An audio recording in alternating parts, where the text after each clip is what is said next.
Right. In this chapter 4, we have been talking about business to business. Right. Governments are the one who actually make a lot of purchases. Okay. And we have seen from this website like gbs.com, government.com. This is a place where a lot of government actually go there to put in their requests. Okay. Their request for quotations. Right. So you can see that right now we have got Ministry of Finance. Okay, so this is one of the government, and they are seeking for people who can actually provide this cash closure audit service for SIR. So some kind of maybe, I don't know, maybe audit service, right? So whoever in the accounting firm, they can actually go in and then look at the kind of job that is required by this Ministry of Finance. Maybe Hangzhou in China, to learn about the business opportunity that is being opened up in China for Singapore small medium enterprise. Right, so that was SIRS. Okay, that was SIRS. So there's a couple of other tenders right now requesting for services, okay, or even supply of instructor for info tech club CCA training. Right, this is for this primary school. So they are looking for some instructor who can teach them about infocom. Okay, so some of you guys who know can actually go over to give some CCA training to all these primary school people to tell them about e-commerce, digital world commerce, right? Or even there's this e-learning portal. Well, this is from SCGS. Okay, anyone from here before? Singapore Chinese Girls School. So you can see these are all the different government ministries, right? All the ministries, MOE, you can see Ministry of MOE, the schools here, even Ministry of Transport. So you can see the government got a lot of business entity going on, and there are a lot of business that they can provide, right? So this is another very important B2B kind of business opportunity. You can always go to this business opportunity, right? So you can see every day, if you are the salesperson, you should be going to these places, okay, where you can look for some business opportunity, and these are all usually tenders, and they are what we call the reverse auctions, right? It's usually a closed door, right? And usually the kind of business tender, okay, are sometimes very huge amount of money, okay? And you also notice that usually this kind of a request come in a block of like a period for 2 weeks. Okay, it's like not forever. So there is a closing date. You notice that it's about 2 weeks, okay, apart from the starting date to the closing date, right? Whether it's from Tan Tock Seng, NUH, Singapore Zoological, SIA Engineering Private Limited, Engineering Limited, National Skin Center, supply of delivery of testing of what kind of tube centrifugal, right? So you're providing some of this equipment, request for quotation, RFQ. I hope you know what's RFQ. Basically, they are asking for people to quote them a price, right? So the supply will, whoever supplies some of this face shield, supply of face shield, something like face mask, or maybe more than that, right?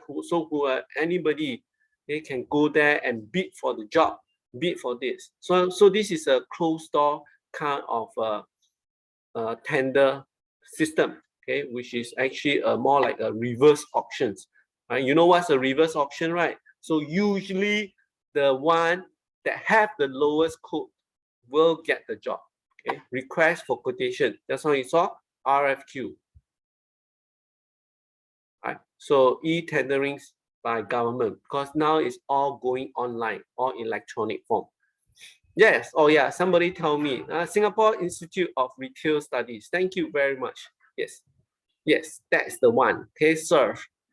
So yeah, like I say, they organize. Okay, they organize the Alibaba trip actually for some of those bosses for in Singapore.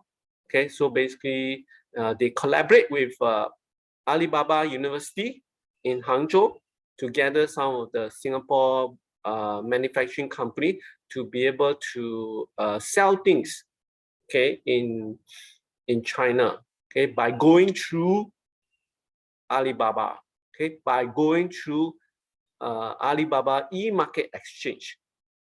Okay, and why is it that Singapore medium companies would want to go there? Because it get them to open up, right? I think sometime this I mentioned that before, right? Alibaba, that's where I went for the trip for about 1 week. Okay, so next time we'll talk more about that. So right, so back to this, right? So reverse auctions, this is a process of a reverse auction, right? So what is it like? So internal buyers or any companies like just now you saw Ministry of Finance, okay, the Singapore Chinese Girls School, okay, they need a trainer, so they basically put in, right? So they come up with some tender request for quotations. This is where they post it online. So they post it on an enterprise web. So where is the enterprise web? Sorry, let me just run something. Where's the enterprise web?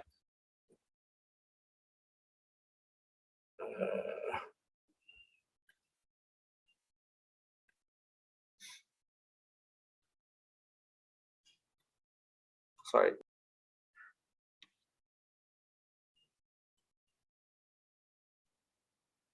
Right, back to this. Sorry for the interruption. So as I was saying, okay, the reverse auction, this is where you prepare for the bid preparation and you post your job online. In this case, just now you have seen, right? To post it online, you basically can post it on the Sesame, right? Or the other one is the GBs, right? This is the GBs, right? That where you have seen it. And basically, you can broadcast, you can send an invitation if you know some of the potential supplier or trainer that you know, for example, the one that asked requests for the Infocom trainers, right? You can basically send invitation to some of these trainer schools, which you might have engaged their service before. So you can basically ask them, hey, come in. We have some of these requests. Come in and then bid for the job. So you have the various supplier cost, those CCA cost trainers, cost suppliers. So they can come in and then submit their pricing, right? So it's a closed door which all these bidders will not know who bid for how much, right? So that is a closed door. So at the end, after 2 weeks later, what will happen? That's where I just show you, right? There's a starting date and a closing date. Like in this case, you can see this is a closing date, right? So this is a job for some wireless security workshop, Ministry of Defense. Hey, I can go there and teach. I used to teach students how to hack into a Wi-Fi network. Okay, we used to use those Linux system, the Kylie, to hack into using a brutal force attack. But that was the time where we tried to crack the WEP key. But now everybody should have moved on to the WPA or WPA2 key. If you have not, if your home Wi-Fi you're still using the WEP, well, your system might get hacked into, right? So anyway, you can see even Ministry of Defense also engage people to go over to their to MINDEF to conduct classes, right? And there's a closing date.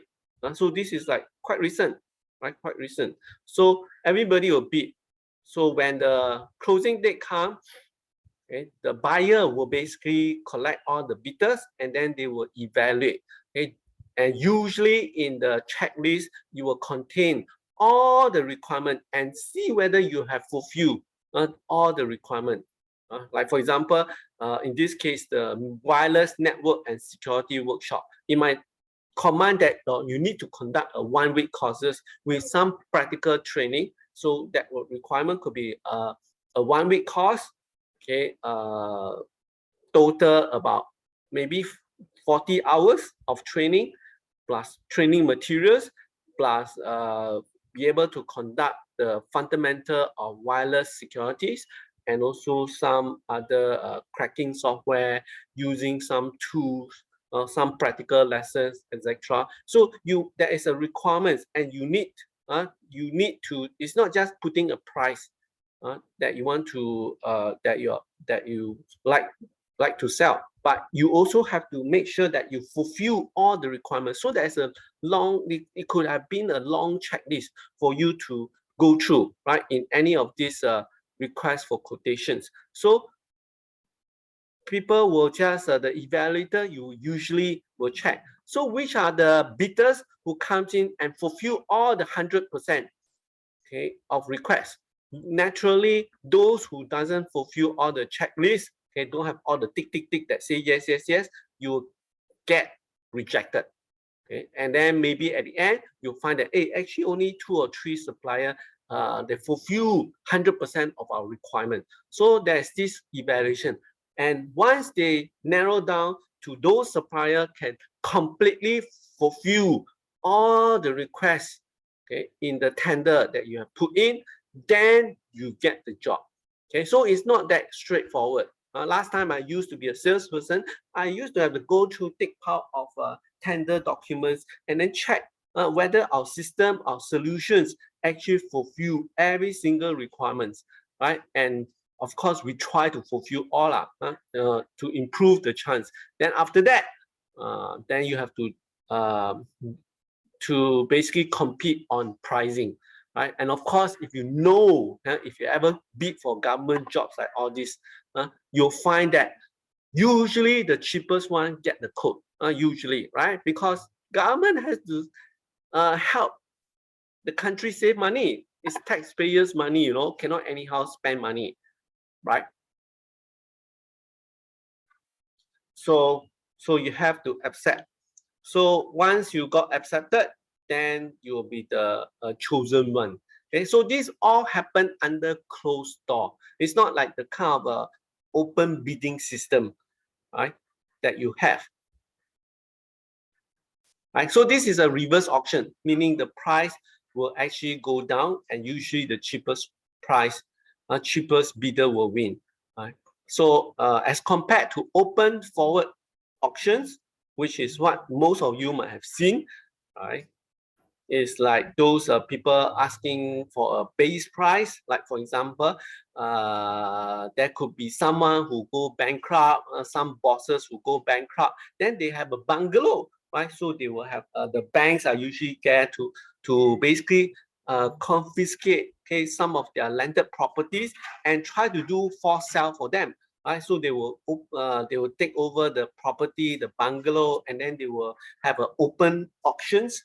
Okay, they will again maybe call all the rich people come in for open auctioning exercise, and they will state, okay, we have this landed property in a good class area. So anyone, okay, the starting bid is about 3 million. Anyone who's going to go higher, anyone interested in the bid. So people will start bidding up the price, right? So whoever have the highest price will get the property sold to them, right? So you have to make sure what is that? What happens if we can't? I was just checking. What happens if we can't fill the codes or different from the requirements? You have to fulfill the codes, isn't it? You have to fulfill the requirements. And of course, you didn't fulfill the tender request, you get rejected, right? So, and it's also very important, especially when you're dealing with government project. There's always a track record. So other than reviewing whether this company, are they up to mark? So they will also evaluate, has this company been able to fulfill most of their requirements? So you cannot anyhow say that, well, you fulfill all the tender requests, right? So people will review, right? Because first time, okay, they give you the award you this, especially those HDB, those construction companies. Singapore landed properties always award land for HDB construction, isn't it? So those constructors, if they fail the first time, okay, the next time it's not going to get very easy to get a second business with the government, right? So that is also the track record, okay, that people will look at. So your track record has to be good, in order to get the award. So other than looking at the fulfillment of the requirement, the pricing, and also the company track record is also very important. Okay, the company's reputations, right? If you want to have a subsequent business with doing business with the government, right? Purchasing online. Nowadays, a lot of purchase are done through online as well, even for group purchase, right? So you can do bulk purchase. I'm sure you have heard about all this bulk purchasing. Right? I think I also show you before, right? The AliExpress is one of the bulk purchase. They usually have, like, if you order something more than 50 or 100 quantities, you get economics of skills, and you get a very deep cut, okay, deep discount for bulk purchase, right?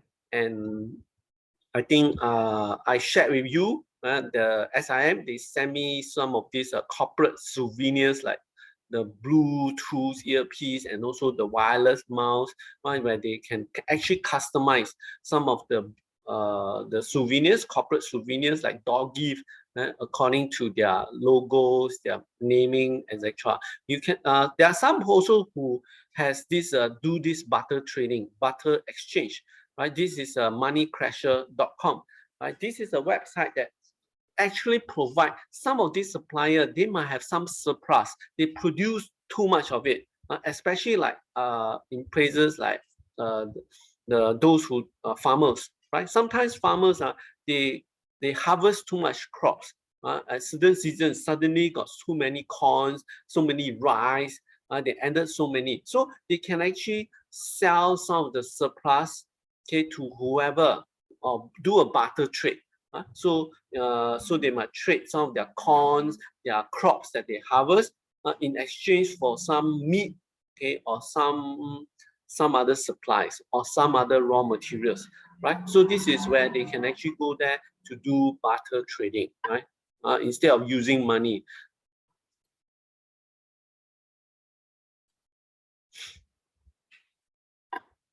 Right. So group purchase is pretty straightforward, isn't it? Basically, there's website they call the aggregator, right? I'm not too sure some of you might know certain website.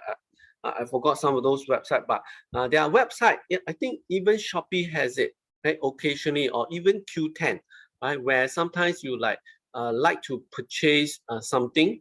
Like let's say recently I tried to purchase this Taiwan 香肠, Taiwan sausage, right? So I came across, hey, there's somebody also want to buy this Taiwan 香肠, right? Taiwan 香肠. So they say, hey, they have talked to the supplier, and the supplier say, okay, if you are able to get 50 people or more than 50 quantity, more than some big quantity, right? They are able to give greater discount. So you can actually put up, okay, request also, and says that, hey, anyone out there who are interested or keen to buy this Taiwan sausage, okay, and you can put in the closing date, okay.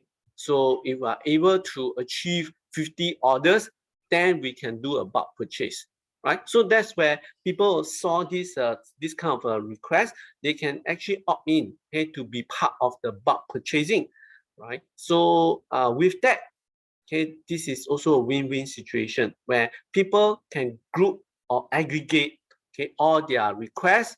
Okay, when the minimum quantity has been fulfilled, they will then go ahead immediately order. Okay, so and they can basically, yeah, I mean, if you are not in a hurry to get certain thing, like in my case, I'm not in a hurry to get that Taiwan 香肠, then no problem. You can wait for 1-2 weeks.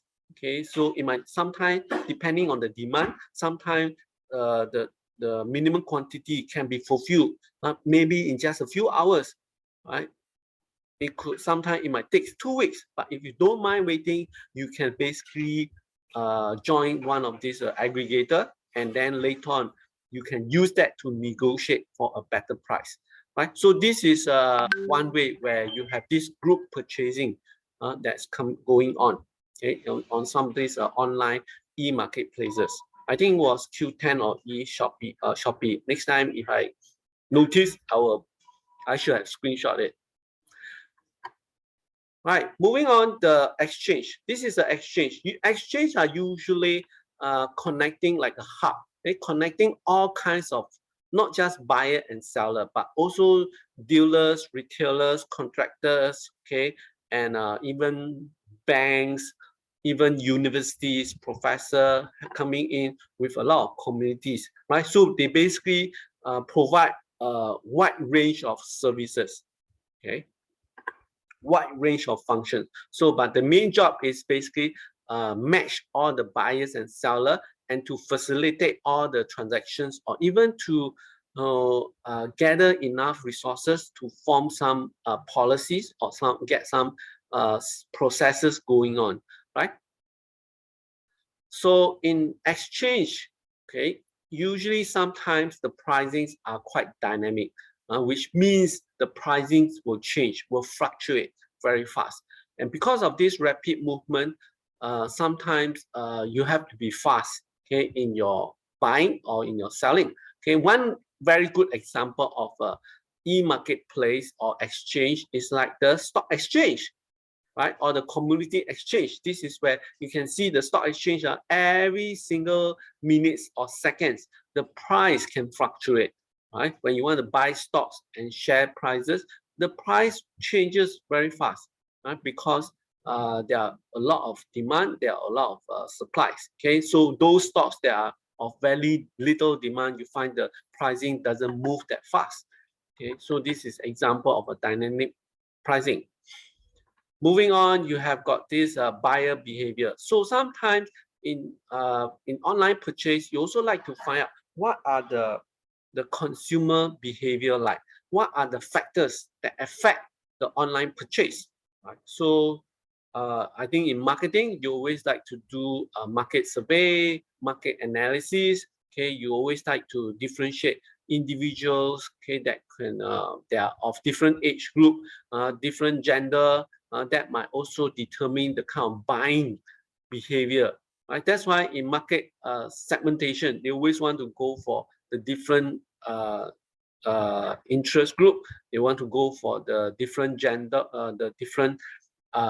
That's why you have got all these various Gen Z, Generation X, Millennium, okay, the baby boomer, okay. So these are how the market would want to segment, okay, based on the different generation. And because all these generations, they have gone through different childhood, different kind of experience, okay, when they grow up. Some like baby boomer, they grow up in the environment where the technology is not that advanced, and not only that, there was a lot of wars going on, right? And people are generally not that rich compared to Generation Z, okay, where a lot of the babies, they are much more affluent, okay, and their parents are more caring to them, so they live in a world of peace and harmony. So their experience are different, right? So you naturally have this different generation with different behavior, right? So you'll find that baby boomers are usually those very thrifty kind, okay, as compared to Gen Z. Okay, they are all very spendthrift, spend a lot of money, okay, and always buy branded product, okay, and that's their upbringing, right? They are all it's like the internet baby. They're very tech savvy compared to the baby boomers, right? So so sometimes when you do marketing, you want to learn about marketing behavior, right, and the different type of generations, and knowing all this generation, you might be able to do more proper target marketing, right? And sometimes some of these buyers, there are also, other than their individual influence, there can also be interpersonal influence, such as your friends, your peer pressure, that can also influence a buyer behavior online. And sometimes it's also determined by authorities, by your bosses, right? So they might determine how you buying, your buying process. How is your buying process going to be like? So these are the various factors that can affect, okay, the kind of decisions, okay, the decision process in buying, in purchasing, right? So sometimes market stimuli will also comes in, such as the pricing, promotion. Like me, I only go when there's a promotion. Otherwise, I won't be going for a shopping free, right? C-commerce, and we talked about this C-commerce before, right? So it's a kind of a collaborative commerce where we have got used the e-commerce technologies, okay, to collaborate, to improve collaboration between different organizations, right, to improve supply chain management, right? So this is where manufacturers, a lot of companies that actually come together. You'll find that in this time, a lot of companies, they don't just provide, or they are not the sole manufacturers. It always through collaborative, right? Now it's a world where you basically specialize in certain area and you try to do it well. Okay, and one example is like Airbus, right? Or the Boeing. The Boeing plane is not manufactured by just one countries, right? All the parts, okay, are being produced by the various different countries, right? So there are some, like maybe the wingspan is actually produced by Japan, the air bodies, okay, the airplane bodies is manufactured in Germany, the engine could be in France. Example, I'm not really sure, but basically you find that some of these products, okay, are basically coming from different companies, right? And they basically collaborate to produce the final end product. Okay, and why is it so? You'll find that actually specializations will be able to produce things better, right? So a lot of things nowadays, we basically subcontract out to other people who can actually do it better. You don't do everything yourself. It's almost impossible to produce something good all by yourself. Not easy. So you basically collaborate, especially in this internet time. Okay, so a lot it make it even more easier to collaborate.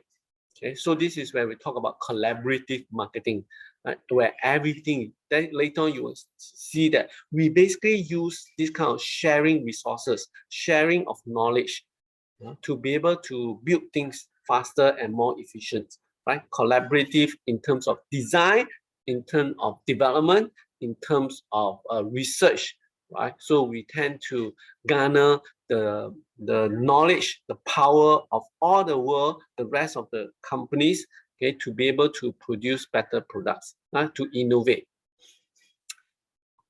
Cool. So these are the manager issues. Okay, so that shows that it's almost the end for these chapters. So in case some of you didn't get this online, okay, you can basically take a look. Okay, somebody say the bulk purchase is available on Shopee. Yes, you can go ahead. So if you haven't downloaded this manager issues, right, so you got all the answer there. So that is the more lengthy kind of answers. So few cover at least finish until chapter 6. Okay, let's see whether we can try to do that.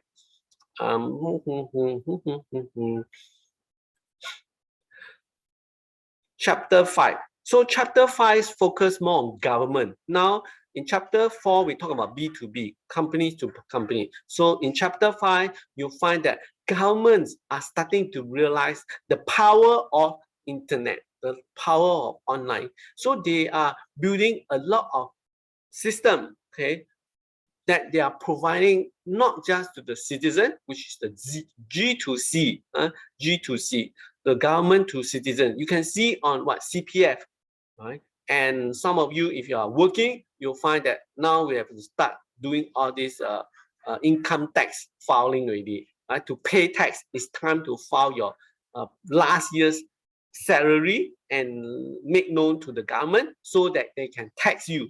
Right? So this is also something like a G2C that they provide. So there are many government to C system actually available, including the health hub, including the national libraries where you can go online and book a study place as well as reserve a book that you want, right? And people are also talking about electronic voting system, right? Where now you can see used to be voting is by paper, right? Paper form. So you can actually go e-voting. You can vote from home. So e-government refers to the use of IT. So these are all about computing technologies. Government, Singapore especially, is pushing very hard in this area of digitizations, right? If you see today's newspaper, I think there was a headline also about digitizations, right? So government are throwing all this money into building electronic system like this, online system. But it's not just Singapore. Any countries are doing that, okay, to provide convenient access to some of the government services such as CPF, inland revenue, as well as to make passport. Okay, there are a lot of services that the governments are providing, and it's much easier to be able to have some of these services online. And of course, there's the G2B, government to business, where we have seen it in GPs.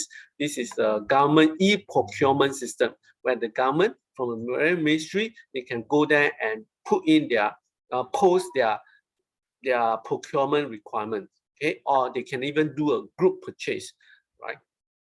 So then later on, we'll see G2G, right? So we see G2C, G2B, and also G2G, government to government. They also come together. Later on, we'll show you some of the tools, right? So this is a quick overview of what's happening, right, in the government sectors, right? The government sectors are all very much going the E-way already, right? So if you are part of the civil servant, okay, civil servant, you know, our government are usually the biggest employer.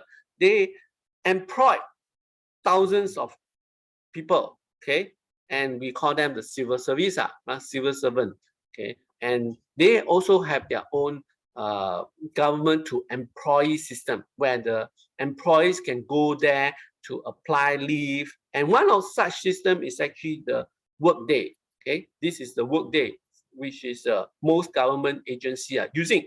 Singapore government officer, there's this other officer, okay, and I think quite a lot of ministries are using this workday, right? So they basically use this for the employees to apply leave, to file their appraisal, to do their work appraisal, for example, and they also use this workday as a platform for them to submit their expenses, also to submit their medical claim, and also to maybe there are some courses, online courses, or some physical courses that they want to attend. It's also one place where they can throw in, make an application for online courses so that the company can send them. So you can see this is a workday system platform that is made available for the employees, okay, to submit some of their requests, right? Then you also got the government to government, okay, the different ministry. How are they linked? Like for example, Ministry of Defense, Ministry of Finance, Ministry of Home Affairs, Ministry of Education, Ministry of Manpower. How are all these ministries connected? They are connected by the Facebook app, okay, called the Workplace. Okay, so some of you might know this is a workplace from Meta, right? The new name for Facebook. Right? So this is where the different government agencies come together to collaborate on certain projects, okay, such as last time, few years ago, there's this Youth Olympic, right? So when you have Youth Olympic on like National Day celebration kind of event, you will need various ministries to come together. So you have the PA, right, or not, the various community center coming together. You need the police forces to come together. You need the Ministry of Defense, okay, to come together to organize some National Day event, okay, such as just I mentioned, Youth Olympic, National Day celebration, and many more, right? So they will come together using this workplace platform to share meeting material, to share projects, to share the schedules, okay, to organize meeting, etc. And of course, there's the government to business. This is where we already seen it in the earlier chapters. So of course, the government also want to ensure. Can you imagine votings are now going to be going the electronic way? That makes counting even easier, right? So you'll find that every time you got any elections, I'm not too sure any one of you gone through any elections. Some of you are young, still young, have not even voted before. In the previous few rounds, when we elect our different party of our ministers, we have to go and physically to vote, right? So that might come to a, maybe the next time if you were going to vote, it's going to be the e-vote, right? Where you can just vote at the comfort of your home or anywhere. And immediately when the voting is closed, right, you don't even have to wait for many hours to get the vote counted. All these votes can actually be computerized and calculated, maybe in just half an hour or even less than an hour. You will be able to see the voting results. Okay, so there is a lot of productivities involved. If you can ensure, okay, that all this voting can go the e-way, right? In fact, America actually tried that last year, right? Okay, and then Donald Trump says that it's a fake vote or whatever, right? So, so that is the this could be a government to citizen kind of system, voting system. Right, moving on, okay, to the government to employee, G to E. So I already mentioned that this workplace. Okay, so if some of you have worked in the as a civil servant before, you will realize this workplace. Right, in fact, this is not something new. Right, if you look at this article back in 2016, the government is already adopting this workplace kind of a system, right? And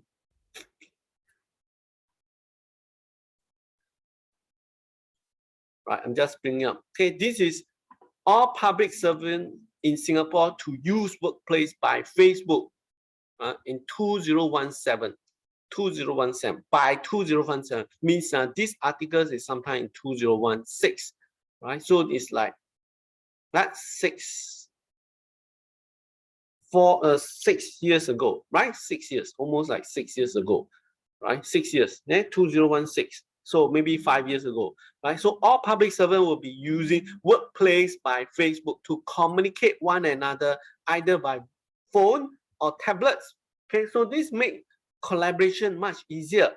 Okay, and across different government agencies, like almost as many as 15 public agencies, right? All the public service divisions where you have altogether what 143,000 public officers can basically use this platform to communicate and to find the relevant parties that can help them to fulfill certain services, right? So this is the common platform. It's just coming from a common platform, and this is coming from the head of civil servant.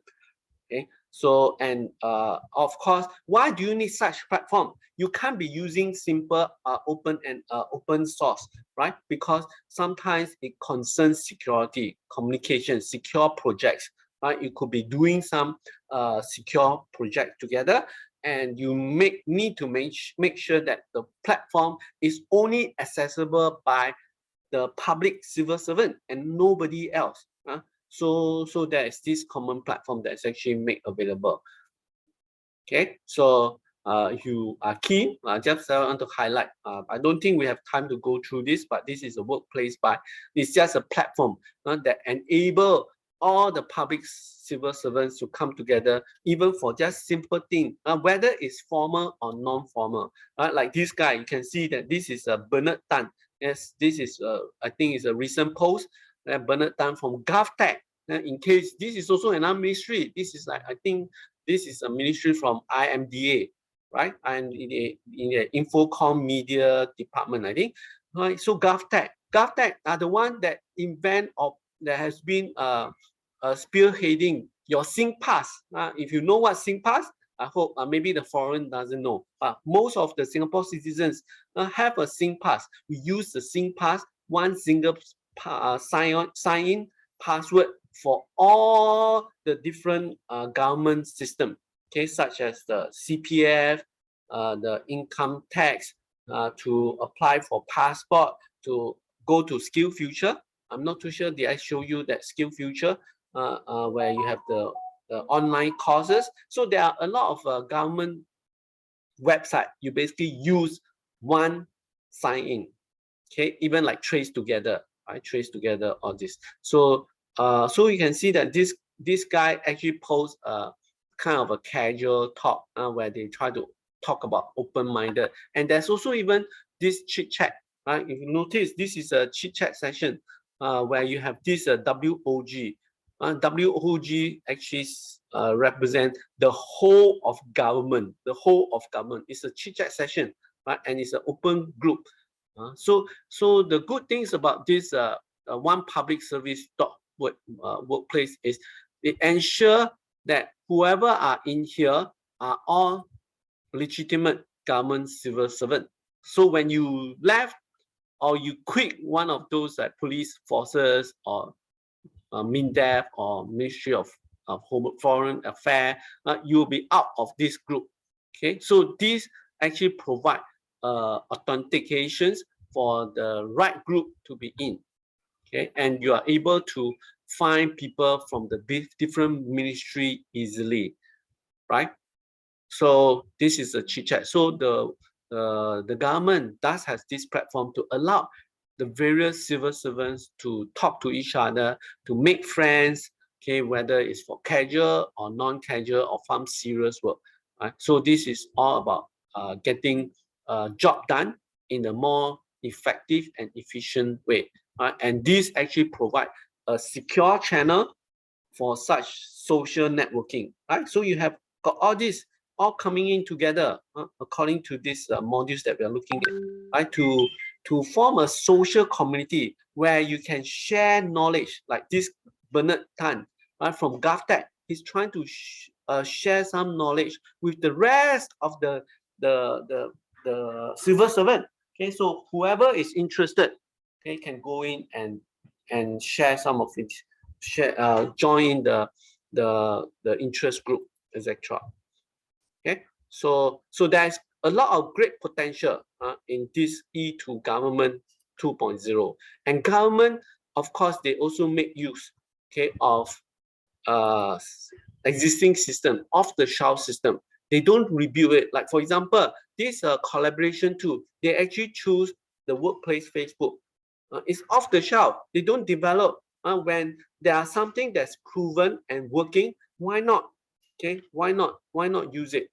Let me see what is it. And you've noticed this workplace is not this workplace solutions by Facebook. It doesn't come as cheap, you know. You can see how much it costs the government to have that collaboration tools, right? For to service 143 civil servants, right? It's estimated about $154,000 cost the government $154,000 per month, okay, just to use the system, okay, just to use the system, right? So you can see 2 months it'll be what, 300,000, okay. But it's actually a win-win situation. So it could be a collaboration that the government will tell Facebook, hey, Facebook, why not you come over to set up your headquarters in Singapore, right? And you try to employ, okay, take in some of our workers, right? So create job for our Singapore market, right? So at the same time, we'll give you business, right? So this is a win-win situation, right? Where the government can pay Facebook to use their workplace, and at the same time, entice the Facebook to create an office or HQ in Singapore and use Singapore as one of the development centers, right? And at least at the same time, Facebook can earn a decent business from Singapore as well, right? At the same time, Facebook can create job opportunity for Singapore citizens. This is where I say it's a win-win situation, a collaboration, right? So when you have big company, MNC, like you want to attract Google, Facebook, Twitter to Singapore, you got to give them some business, isn't it? So this is one way that the government can give some of these multinational companies some business. Okay, so not too bad, right? Not too bad. Just to provide, it's a monthly, someone is a monthly subscription. Okay, just to see. Well, if your system is working, there isn't much thing that you need to enhance. Okay, maybe just some customizations and ensuring that this system is running at 24/7. Okay, and you might want to set up for Facebook. They might want you to set up some redundancy server, okay, in Singapore to be able to support the great amount of users, okay, at any one time. So this we're talking about more than 150 users over here, right? So yeah, so you can see Donald Trump also uses a lot of social media, right? Social media, he used to tweet a lot. Okay, he always have a lot of problem, friction with CNN, BBC. So he always like to tweet, right? So he's the one who loves tweeting. But he has never dreamed that one day he lose the elections when all the social media actually go against him. Okay, when he was trying to embrace them, and then all of a sudden all the social media actually go against him, and now he didn't even have a Facebook account. I don't think he still have got his Twitter account back yet, right? So they basically kick him out. Can you imagine this social media like Instagram, Twitter, Facebook? They have come together and they actually kick out Donald Trump. Who is he? He was then the most powerful human being on earth, isn't it?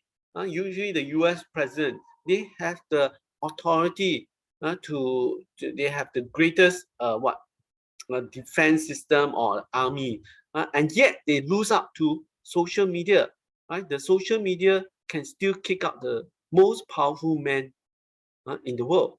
Okay, this is where the country start to realize that, hey, now with this freedom of speech, okay, in this world of freedom of speech, how is it that the social media has got a say, okay, to some of the things that they are running? So that's why some of the governments are now rethink on how they should control the social media.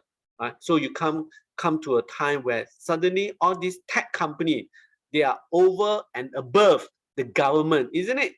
Sometimes it can be quite scary. The governments are the ones supposed to be ruling the countries, determine all the policy, how things are run. Then suddenly you got all these tech companies coming together to basically dictate what you can say, what you cannot say, what you can post, what you cannot post, right? So they are rethinking on some of these policies to be able to have a better governance over this social media, right? So this sometimes can be very important, because sometimes for government, for a country to run well, right, you need to have a way to control some of these businesses. Why? Because all these tech companies are driven by private sectors, by private individuals. Okay. Yes, somebody trying to talk, right? So you have to ensure that there must be some proper ways of running things, especially when do business in the country. right? You cannot let the private business anyhow run their business. Right? The government must have a say in it. So, right here also show you Health Hub, right? Health Hub is also another G2C.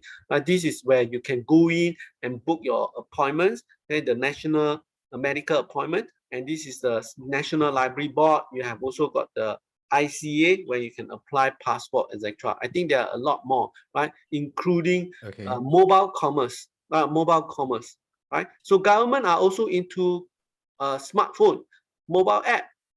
We have seen it on the Trace Together app. We have seen it where Singapore government or citizens even receive alert system, okay, through the who's this Miza? Right, okay, right. So you have got this this alert system that Singapore is providing. Right, at one time they used to alert us on SMRT breakdown. Remember? At another time, you also got this government system that alert you on PSI, right? The level of PSI, okay, the dust particle in the air, okay, and also you have also got alert system that alert you based on the flood, how any places that's going to have ponding or flood coming up. Okay, so you'll be alerted. Right? And of course, we have the WhatsApp. Okay, I'm sure you have some of you have received. Okay, nowadays you don't receive any daily WhatsApp on COVID cases. Okay, but at one time, okay, if you have signed up or enroll with this government.sg, they also provide this kind of alerting system. So this is one mobile m-commerce, okay, that the government is implementing this using the wireless platform to reach out to its citizen, okay, to disseminate information to its citizen, to educate the citizen. Recent case, of course, is the OCBC scammer, right? That's happening. So, and also not only that, there's also these cameras. If you have noticed on the expressway, there are actually a lot of street cameras out there on the lamppost. If some of you didn't notice, some of the lampposts got a lot of traffic camera. Okay, I use that quite often to check whether there's any jam. Right? So there's these mobile versions, okay, provided the government to check on the various traffic condition among the different expressway. So before you go off, you might want to check, hey, my TPE got any jam here or not before I leave, or is there any traffic jam in the Woodland checkpoint. At one point, I used to check that because a poor lecturer like me, I have to sometimes go over to JB to enjoy cheaper petrol. Now petrol has gone up tremendously, but now because of COVID, cannot go over to pump petrol. But I used to just simply drive over to JB to pump petrol and come back. Okay, and sometimes I did it in less than 1 hour. Can you imagine that? Okay? In just less than 1 hour, I can just from my house, I can actually move over, drive over to JB, and of course, before I go over, I check whether got jam or not. If no jam, I will speed over to going to 2 checkpoints, okay, and pump the petrol and go back another 2 checkpoints to back to my house. Okay, and I did it before in under 1 hour. Not too bad, and save quite a number. I think that time I was able to save at least 20 to 30% of the petrol price. Okay, but just the fun of it is also quite thrilling, right? To basically drive over and pump petrol and buy some groceries at the same time. If you want to go over buy groceries, the saving is even more tremendous. But too bad, so many years already never went over. Okay, and I think JBs are all crying out to some of the Singaporeans here to be able to go over to spend money there to revive their economy over there, right? So, but you can see these are m-commerce that's actually available for the citizen to make use of to check the traffic conditions, etc.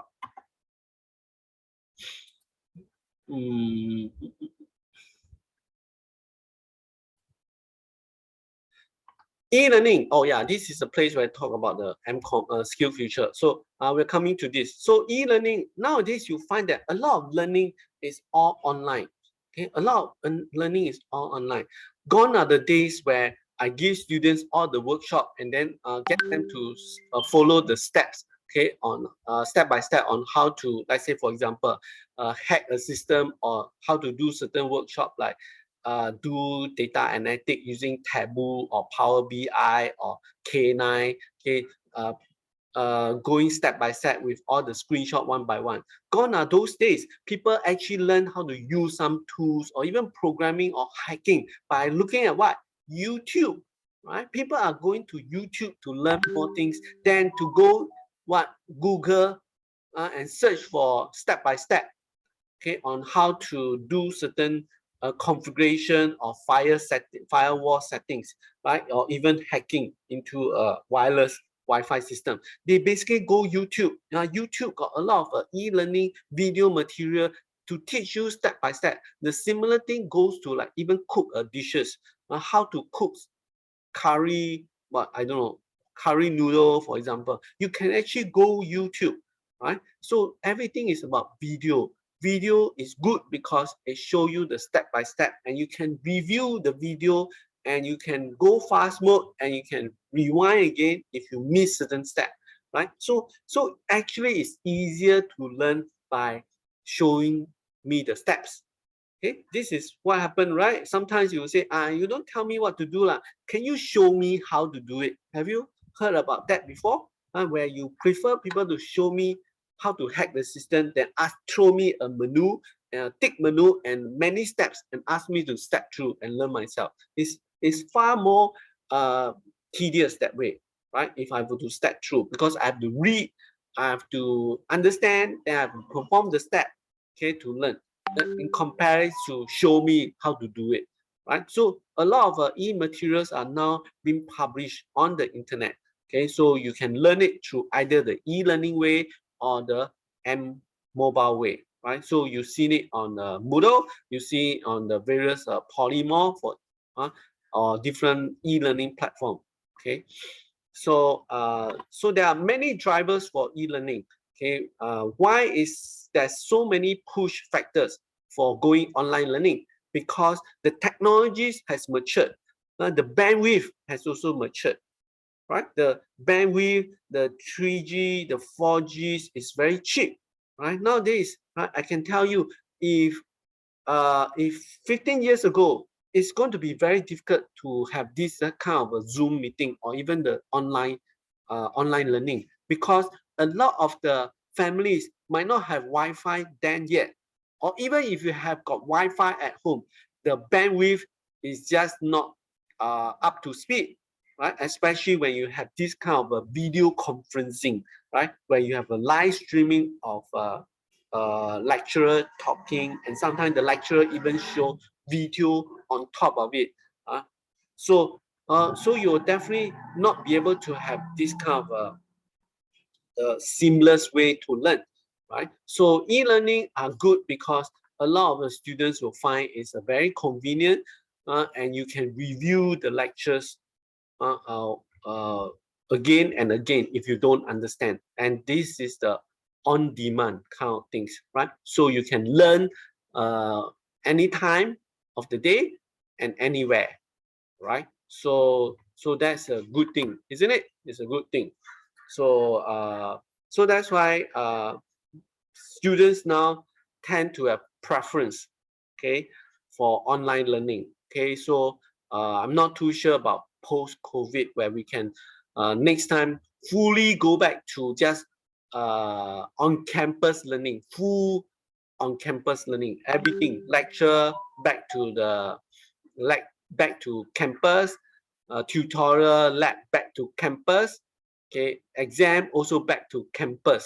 Okay, that will be nightmare for some of us, including me also lah. Actually, I also prefer having it Zoom at home, conducting lesson at home. Then I don't have to go back to SIM, right?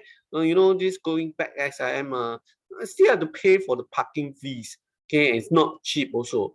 Right now, I don't even have to pay the parking fees. Yeah, I can just deliver my lesson at the comfort of my home, right? And last time when we conduct lecture is we conduct once. There's no recording. So if student miss my tips, miss my hint, miss my lecture, miss all the important things that I said, and never come on my lecture, then gone already. Right? That's why they used to have a lot of students who didn't do very well because they either never come for my lectures, physical lectures, okay, or they never listen. Right? So one time only, but now it's different. Students now have the liberty to request for online video lectures, and then they can review again and then review again. So many times. Okay, so and it could be good, it could be bad. Okay, so that's why you can see the last 2 rounds that I have for this exam, a lot of high distinction, right? Because they will not miss anything that I'll say because they can review my lectures and they can learn it anytime.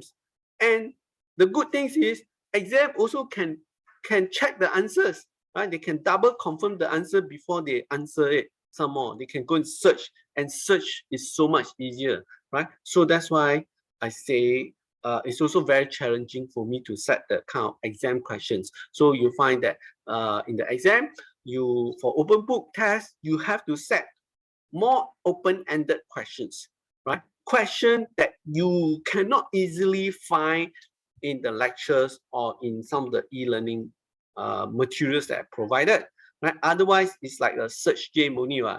Students can no need to study for the exam and can just go sit for the exam, and what they need is just ensure that they got all the lecture notes printed out properly and got all the more than one tablet all open up and handphone open up, okay, and all the WhatsApp messages all ready to have collaborations with all your hostel mate, okay, and some of the students could be sitting in the same room, okay, and all do together. It become like a group answers already, right? Sharing of knowledge, sharing of resources, right? So that's nothing that I can do about it. But anyway, you'll find that it's much easier. But it's only in a closed book environment, closed exam, then you can find out who are the better ones. But then, of course, that will actually be testing more of a memory game, a memory kind of test. But of course,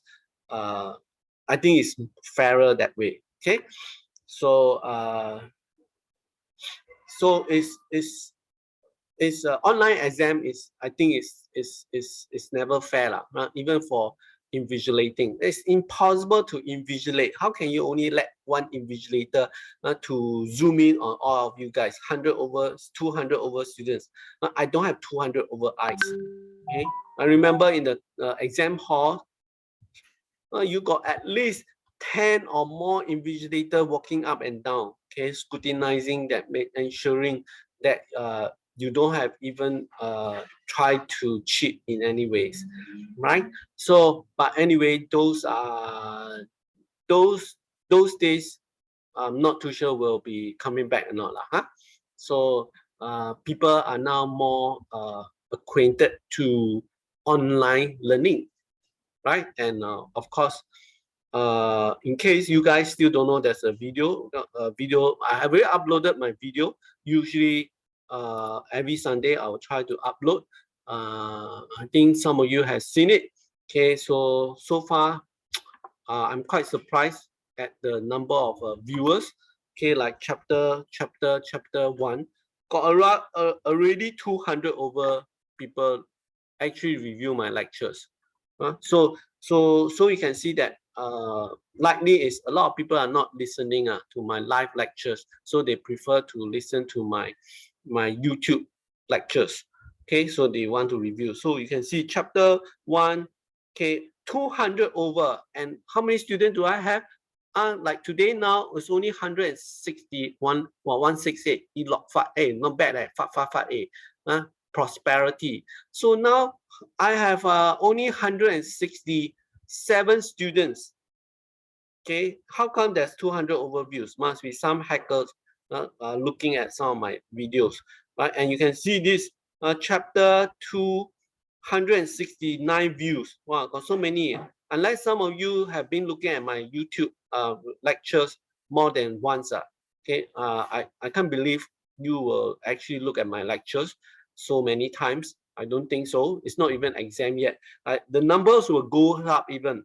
Okay, when you have more, when the exam comes, more students will be reviewing. Even the latest one, chapter 3 and 4, the last lectures, 80 views already. That was only published last week only. Okay, not that I'm going to become a YouTuber or what, but it's still very low compared to some of the thousands of millions. But this should be some of those closed loop one. It's a closed group, I believe. These are all the closed group. Anyway, next tutorial you get to look at this analytics. So you can see, I can see on the like Wednesday, that was 2 days ago, isn't it? 2 days ago, at least 36 viewers, okay, actually went there to take a look or take a peek at my YouTube video. Not too bad. Not too bad. Right? So cool. At least got people see. Make me a bit more motivated to publish. Otherwise, if nobody, I was actually hoping that nobody view my video lectures, then I can no need to do recording, right? Just come for my live lectures will do.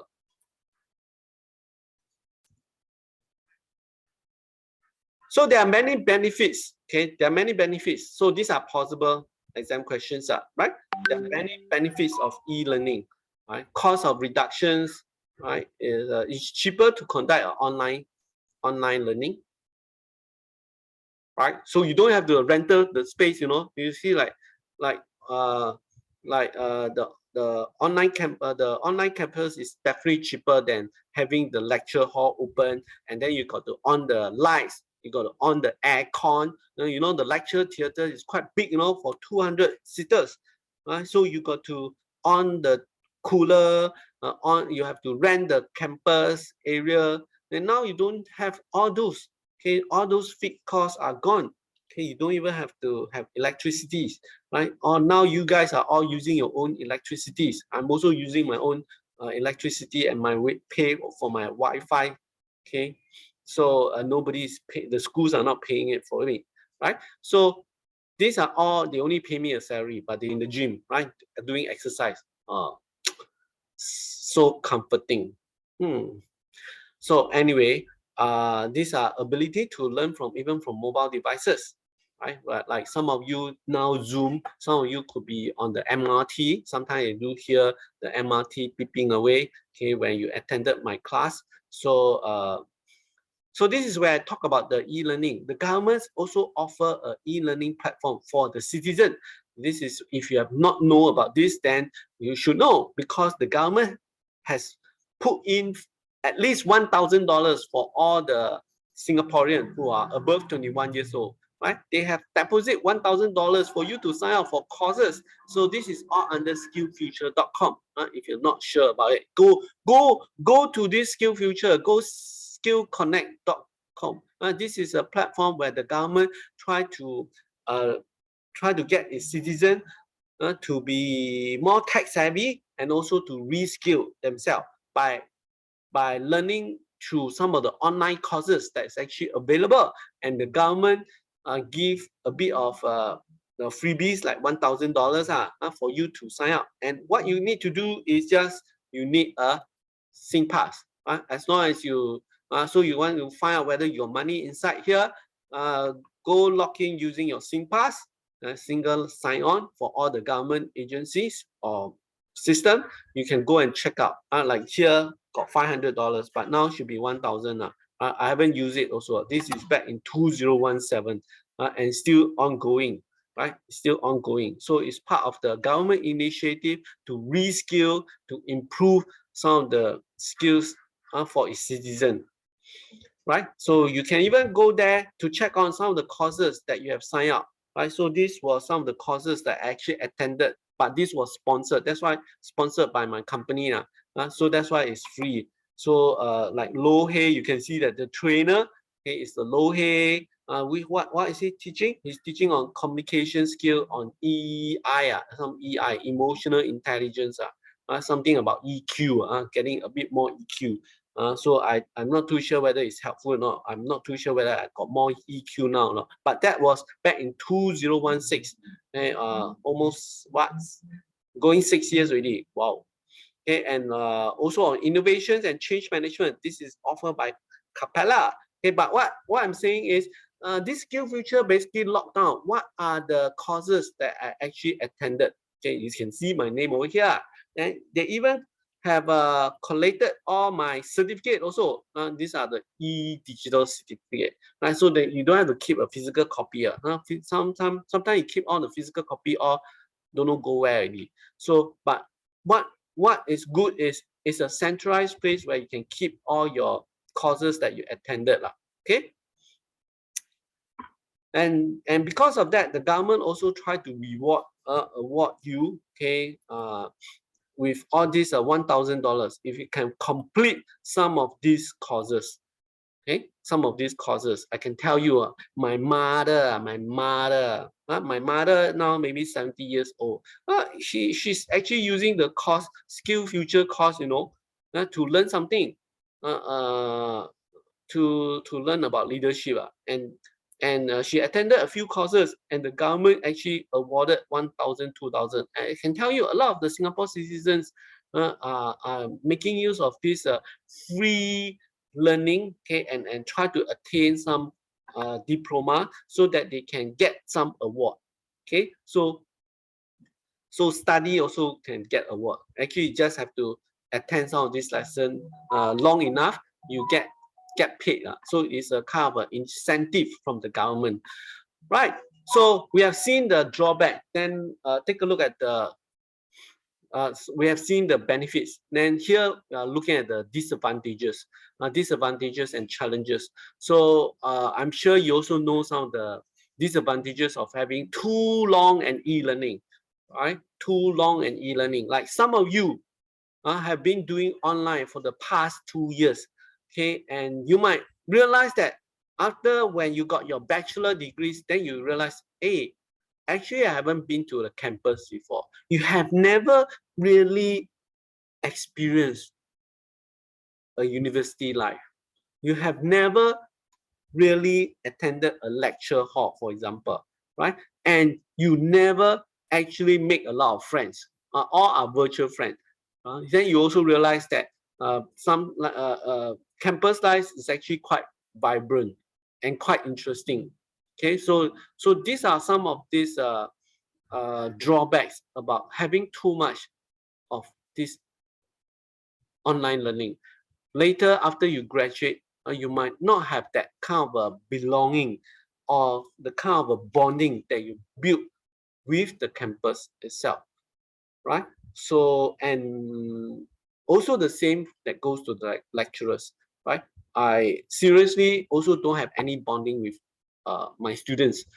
I don't recognize them at all, right? And of course, some students might recognize me, but that was in the physical, when we have physical lesson, okay, where I can see my student, I can interact more with my student, I can associate more with them, and sometimes we do meet in public. I'm sure some of you see me in public might not even recognize me, right? Because I purposely put on my sunshade, okay, so that my face will not be populated all over the world. Okay, especially now got my YouTube video all over the place. Okay, I don't want to put my face all over the YouTube, okay, floating around too much. But then again, it's just the lack of human touch, okay, the human bonding, right? So last time when we go back to campus, I used to see a lot of students, okay, having those CCA, taekwondo exercise, or even the canoeing, okay, or even the athletic training. Those are the different. It's a really an enjoyable time, okay, to be able to even have your peers come together to exercise, to work hard, okay, even have a study group, okay, and doing things together. right? So these are some of the drawbacks. So virtual universities does has a lot of convenience, but it does has a lot of disadvantages. Okay, so people will have to learn to work on your own. Okay, but at the same time, there are a lot of convenience that's been offered. Right. So same. So a lot of higher institute learning are also embracing on all the e-learning platform, such as this. So you got this what? 5 polytechnics actually come together. They have a one consolidated e-learning platform, right? E-learning platform called the Polymore, right? Polymore. But I understand they are also migrating to the new system. Okay, what is the new system of online learning? Is called the Polite More. Okay, sound funny, polite, very polite. But actually, I realize it's Poly and ITE. Okay, so now they are combining all the learning platform, all the just like the Moodle that you guys have. So Singapore is integrating, okay, into one system, right? Because after all, these are for higher institute learning. So why pay for so many different systems? It's all the grandfather's money, right? The government money, right? The government money. So might as well get one system for all the poly and all the IT. So it's cheaper to maintain one vendor. Huh? Well, if you look at the polytechnic, it's all government subsidized. Okay, so maybe you'll come to a time that also university, everybody use the same platform. So this is about having one system instead of having so many systems. Right, so the governments are doing that also to save costs. Why you have so many vendor, one vendor for Nanyang Poly, one vendor for NIA, one vendor that provide e-learning for Republic of Poly, and why so many? So you must have one. Okay, so that was I think this was the old system, Poly more, or the existing one. Then now they want to integrate even more, even the IT also come in, so that there's some cost saving, and so they can, I think they call this the bright space. Right, e-learning is also kind of the way to learn, right? And it's also encouraging a lot of social learning. That's where if you have gone through my tutorial class, those who have gone through my tutorial class, you will know that we actually make use of some of this collaboration learning through the Google Doc, where you can actually share knowledge, where all the students' answers can be published at one location. Every students, okay, hundred of students can actually work on the same projects or same documents, all at the same time, and you can basically literally learn from each other, right? So in tutorial 1, we actually kind of demonstrated this, okay, social learning, where we divide and conquer. Instead of you one person go and try 4 other questions, right? Now you have so many people, each of you take one question, and each of you take one, give your own answers, and you got many answers. Okay, and it's good for me so that I can learn from some of your answers, collect some of your good answers, and maybe I will set that as one of the exam paper lah. Who knows? You never know. Okay. So so I'm actually also making use of sharing knowledge, where I can because some of the questions are like open-ended questions, right? If you attempt some of there's no right and wrong answers. Okay, so but I might want to take a look at who are giving me all the good answers, just like hackathon. I mentioned before, right? Hackathon, all those universities, okay, or even Microsoft, or all those anti-software companies, they organize competition. What is this competition for? They just come up with some 2,000, 3,000 or 10,000 kind of pricing money, and they invite all the very top-notch hackers, or even the top-notch university students to come and submit some of their compelling ideas or solutions, right? In some of these competitions that is organized by universities, okay, or by any institute, It's all about what? Giving you a problem and tell us, present your solution, present your proposal. So you think they are out there for fun? No, they are also there to gather some of your great innovative solution or proposal, and they will use it.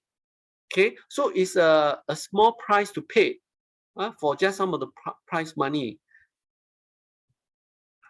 right? So this is also making use of those sharing of knowledge, right? It's all about crowdsourcing. We mentioned that before also, right? Remember, crowdsourcing is also another way to make use of the knowledge from the world, okay, knowledge from the crowd, and then all the resources, the funding from the crowd, and then gather them together to your advantage, right? So e-learning is also about learning on demand. Okay, anytime you want to learn, you can basically upload. Okay, electronic books, I'm sure you know. We have seen it on the articles that the electronic books that we have been using, right? I'm sure some of you have already gotten hold of this electronic commerce book textbook, which this is the basis of this module, from the lectures, including the tutorial questions. They are all taken from these authors. Okay, these are the authors. It's not the lecture notes that you have are not done by the UOW professor. It's definitely not done by me also, right? I only value add some of the things inside there. Okay, but frankly, okay, the PowerPoints, okay, and even some of the lab exercise or even the tutorial one, those questions and case studies are all from these textbooks, are all from this, okay, this pool of people. Okay, so we didn't invent it. Okay, so and it's a very good digital book where you can easily retrieve, okay, the different topics by just clicking here and there, and you can even search for the answers. So that's why I say if you got one of these ebook, it's very easy to score for my exam, right? So you can literally search. Okay, but so I try, okay, if it's an open book, I try not to set any question from the case studies. Okay. Otherwise, like I say, is everything found, answers all found from the textbook. Right? It's just it won't be that challenging. So moving on, we talk about the digitization in the healthcare industries. Right? So even healthcare industries, they are also going online. They are going digital. And this is actually very good. Right? It used to be our health records are all decentralized. They are not concentrated in any of the hospital. Like for example, if you have got your X-ray done in Singapore General Hospital, right? If you go to Changi Hospital one day, you'll find that they don't have a record of your X-ray. Okay, and they don't share. In the olden days, they don't share. Right? Even for polyclinics, they don't share, or even for GP, they are not able to retrieve some of the past medical checkup that you have done, or the string of allergies that you have, or when's the last time you see a doctor. There's no consolidations. So with all this digitization, it's now possible to link up all this together. That's why in Singapore, we have got the health hub, and you can see that even nowadays, if you go to your GP, your neighbor doctor, they sometimes can access to all the hospitalizations record, or when was the last time you got inpatient, okay, where you got some operation done, okay, so they can have access to some of your past medical history, which is actually very important, okay, for the doctor to do any diagnosis on your sickness, right? Or on some of the operation that you have done, just as much as like X-ray. Last time when I have X-ray in this hospital, I have to bring the whole big X-ray, okay, over to another practitioner or GP to basically get a second opinion. But nowadays, you can literally store some of this X-ray in the digital form. It's much easier to share and store information as well as to retrieve it. Right? You can even retrieve it from your little handphone.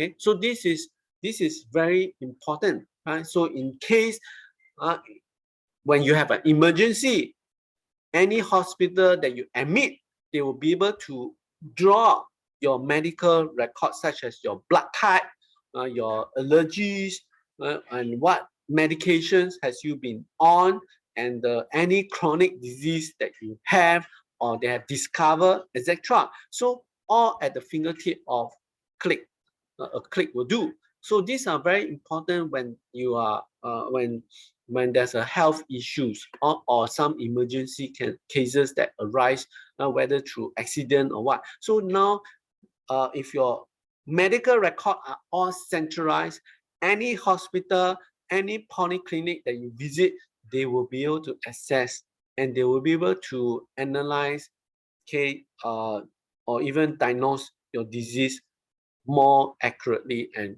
swiftly, which is sometimes can be a matter of life and death, especially like blood type. Simple thing like blood type. Sometimes ask you, some of you might not even know what's your blood type, and sometimes I also forgot what's my blood type. And worst thing is when you are unconscious, nobody can ask you what's your blood type.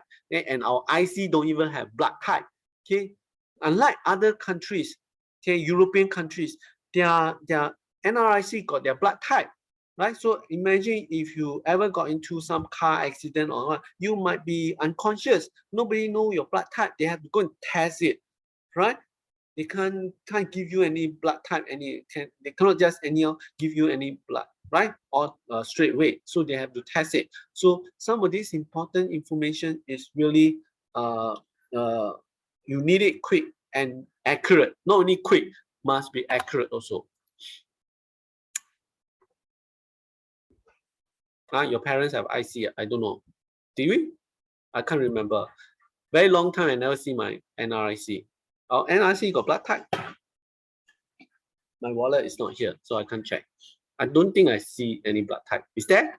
Our IC got blood type.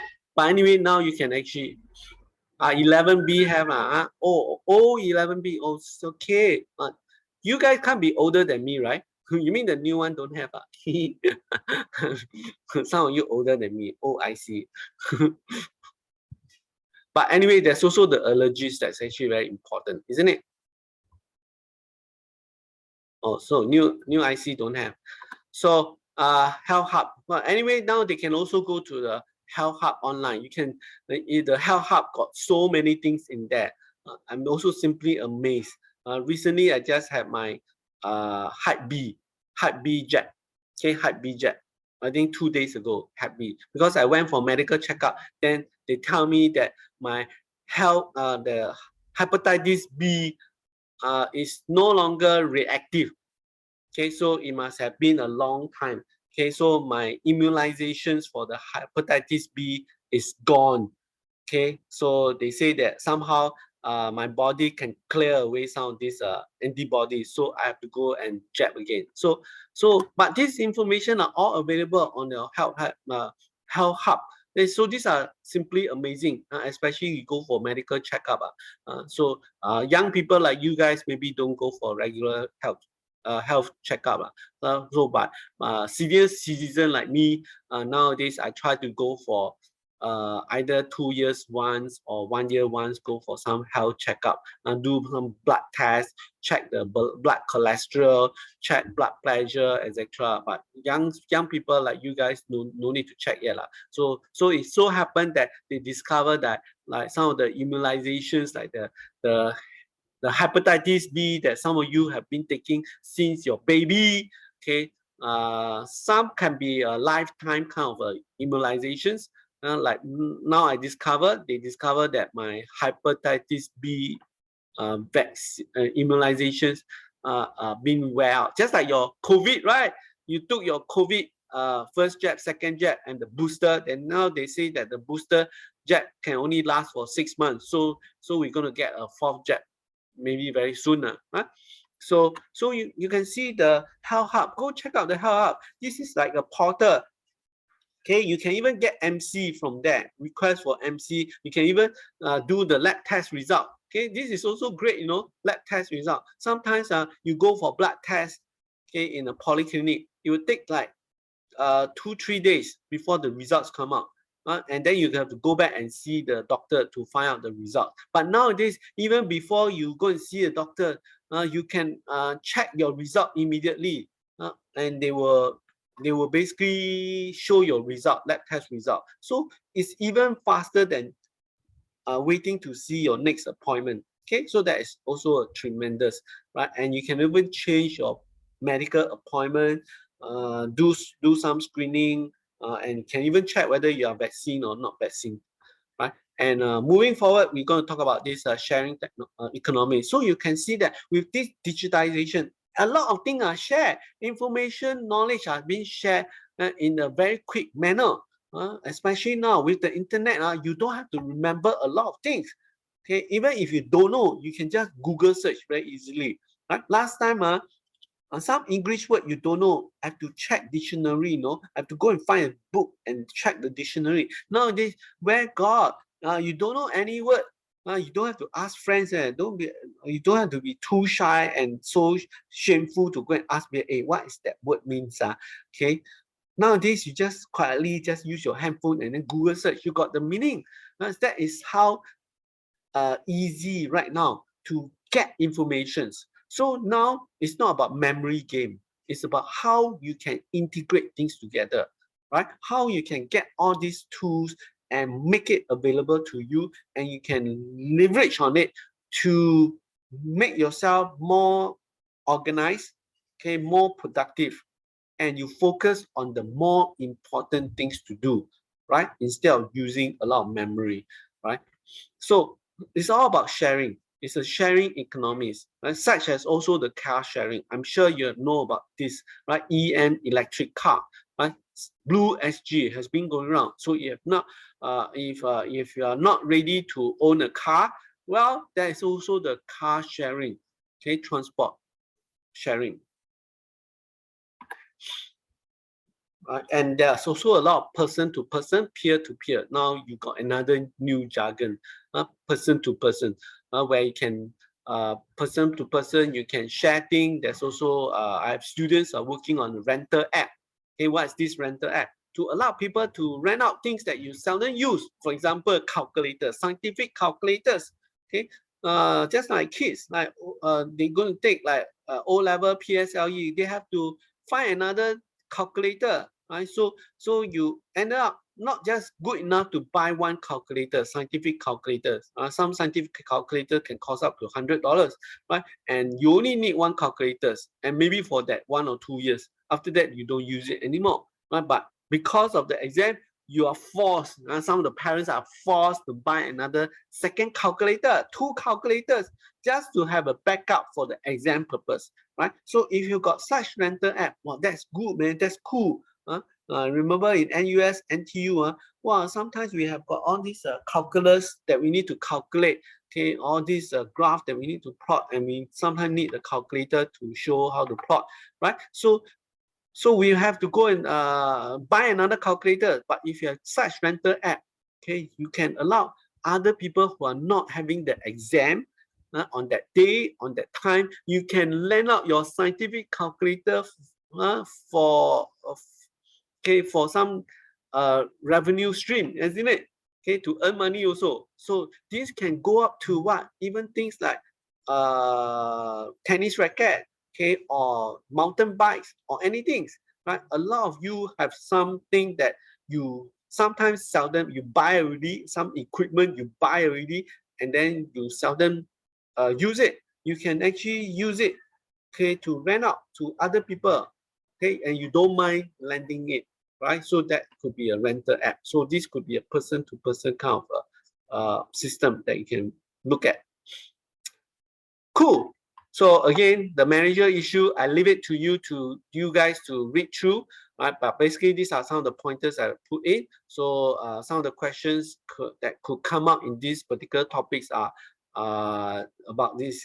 It's about the government, right? So what is the most effective way, okay, for a government to implement or design an e-procurement system, right? So what is the benefit? So you can mention all this transparency, prevent illegal bribery, okay, etc.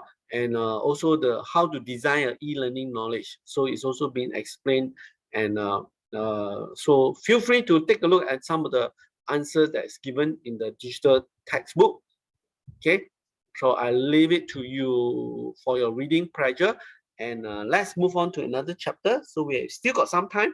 Let's try to see whether we can complete the next chapter, because I think we are a little bit behind time.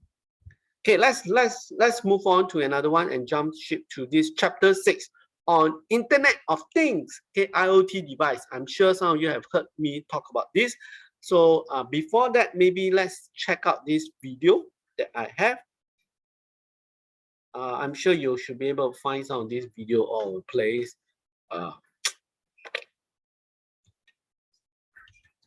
Can I just click this?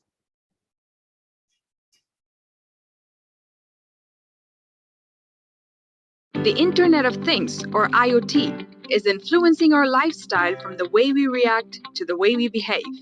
From air conditioners that you can control with your smartphone, to smart cars providing the shortest route, or your smartwatch which is tracking your daily activities. IoT is a giant network of connected devices. These devices gather and share data about how they are used and the environment in which they are operated. It's all done using sensors. Sensors are embedded in every physical device.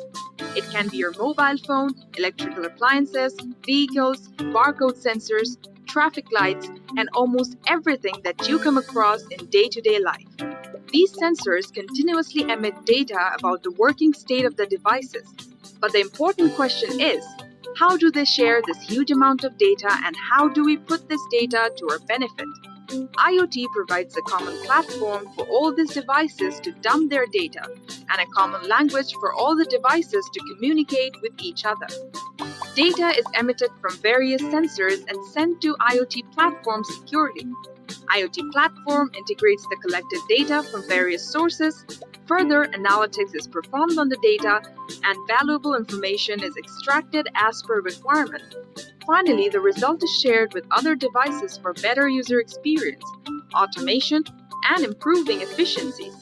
Let us look at a scenario where IoT is doing wonders. In an AC manufacturing industry, both the manufacturing machine and the belt have sensors attached. They continuously send data regarding the machine health and the production specifics to the manufacturer to identify issues beforehand. A barcode is attached to each product before leaving the belt. It contains the product code, manufacturer details, special instructions, etc. The manufacturer uses this data to identify where the product was distributed and track the retailer's inventory. Hence, the manufacturer can make the product running out of stock available. Next, these products are packed and parceled to different retailers.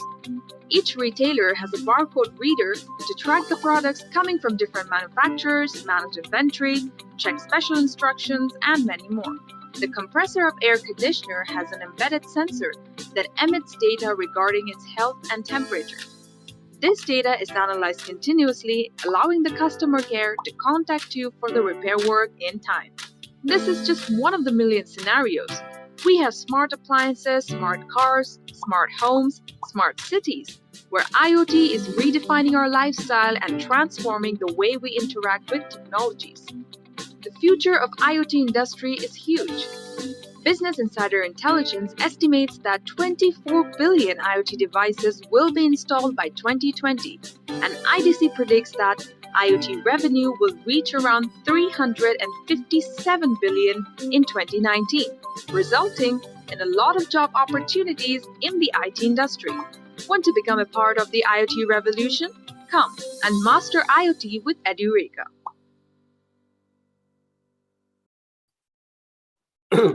Right, so I hope you got a clearer sense of what is the IoT devices. It's all about smart devices, okay? Smart devices, Internet of Things, things that connect to the internet, right? And you can see there are many smart wearable devices like Google Glass, smartwatches, fitness trackers, etc. And you need to have securities, okay? And you find that it will be a compromise in terms of your personal privacies, as well as your data privacies.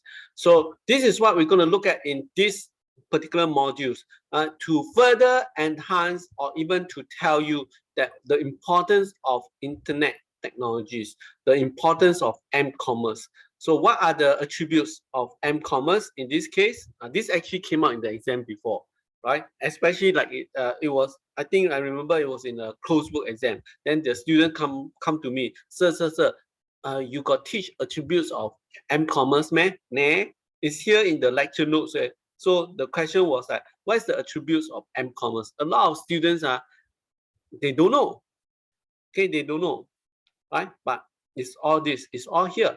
Okay, but that was in a closed book exam. Imagine if it's an open book, no sweat lah. You can search lah. You can search, sure can find the answer one. Even if you have never read it before, you have no ideas about it, you can search it. But imagine if it's a closed book, you don't have all these resources, then liao lah, never see, right? So these are the attributes of m-commerce is ubiquity, anytime, anywhere, okay, you can access to it, right? So means everywhere, right? And a lot of people can access. So that is the beauty of m-commerce, and its convenience, and it's very interactive. Okay, nowadays m-commerce got a lot of games, a lot of gamification, a lot of uh, uh, uh, reviews that can give. It's not just one way. It's not just buy and then gone, right? You can also give review. You can take photos and upload. You can customize. So there's a lot of interactions that's made available by all the IT, the software. Okay, the software app has been very, very advanced. Okay, and you can even personalize some of these m-commerce look and feel, and you can even localize. Okay, localize like translate, right? So you can even come up with a website, okay, that is English, but people in Vietnam, they can actually convert, okay, to a Vietnamese, okay, or people in Japan, they can convert your English website to Japanese website. So this is all about localizing, right? You can localize the language immediately, okay, by using software. There are translator software that can do it on the fly, very dynamic. So you can see there are so many e-marketplace.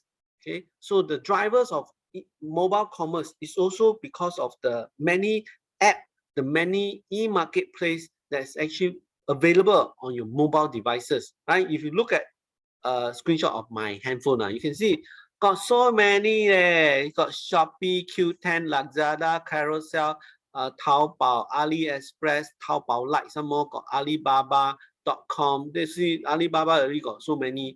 Got eBay, got Tmall. Here I never install Tmall.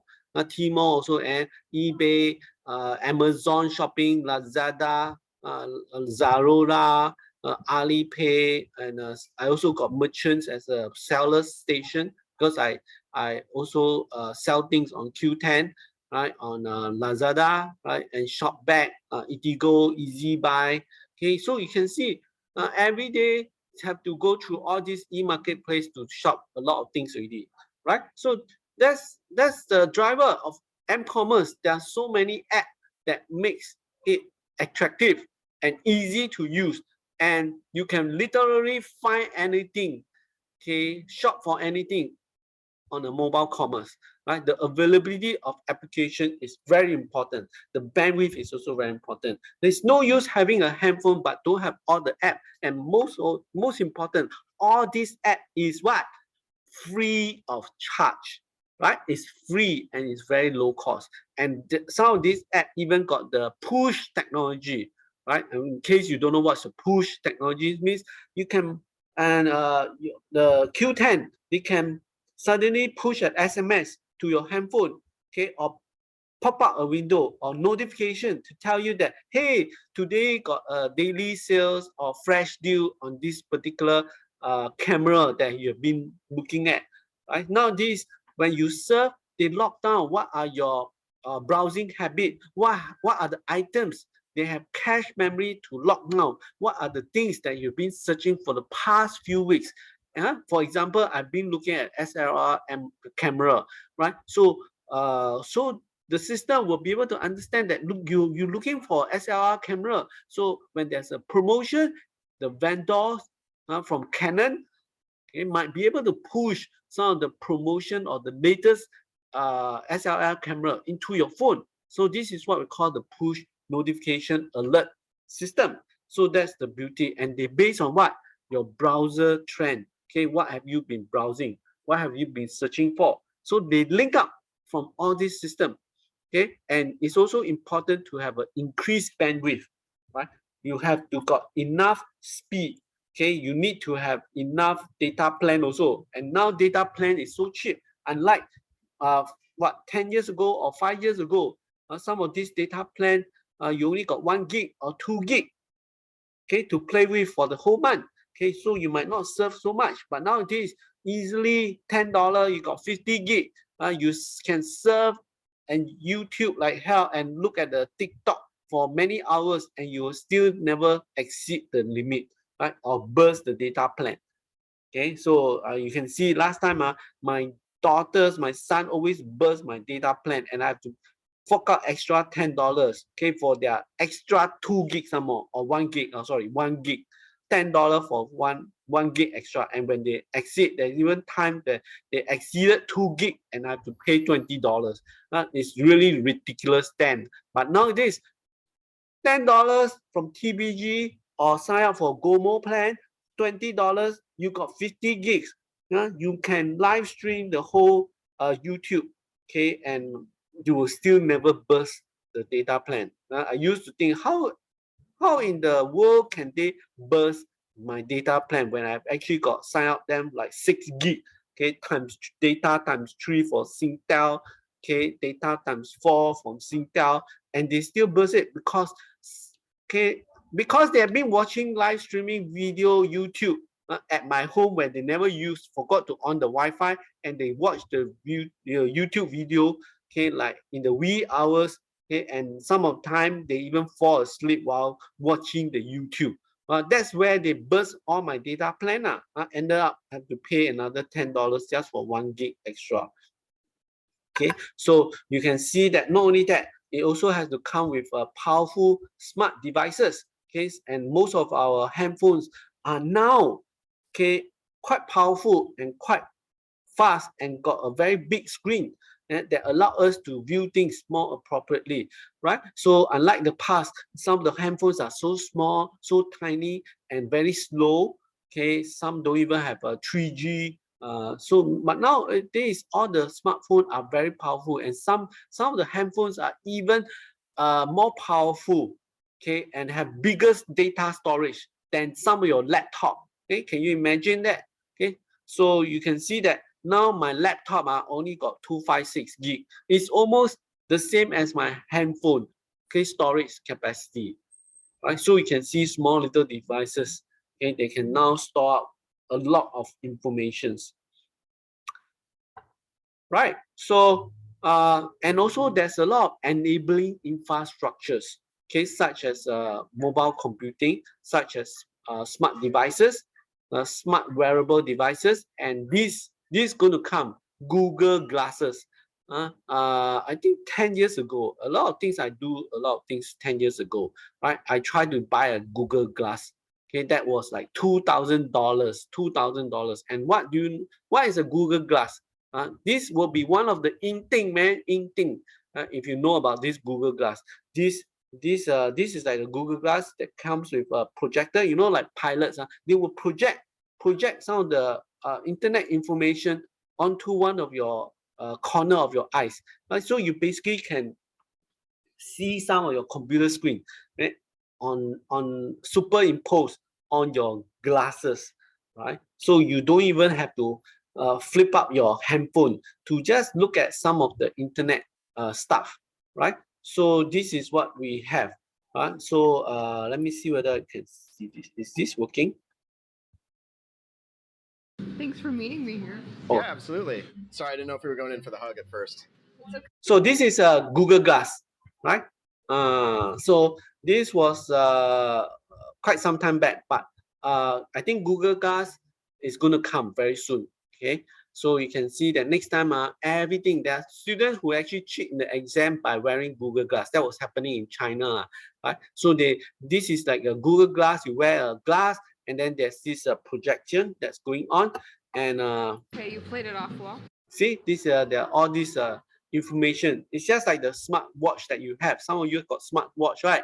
So you can see your WhatsApp messages all on your watches. Now it basically reflected on your Google Glass. So you don't even have to hold any devices. You just wear it and information will just come right smack in front of your eyes, right? So this is a scenario where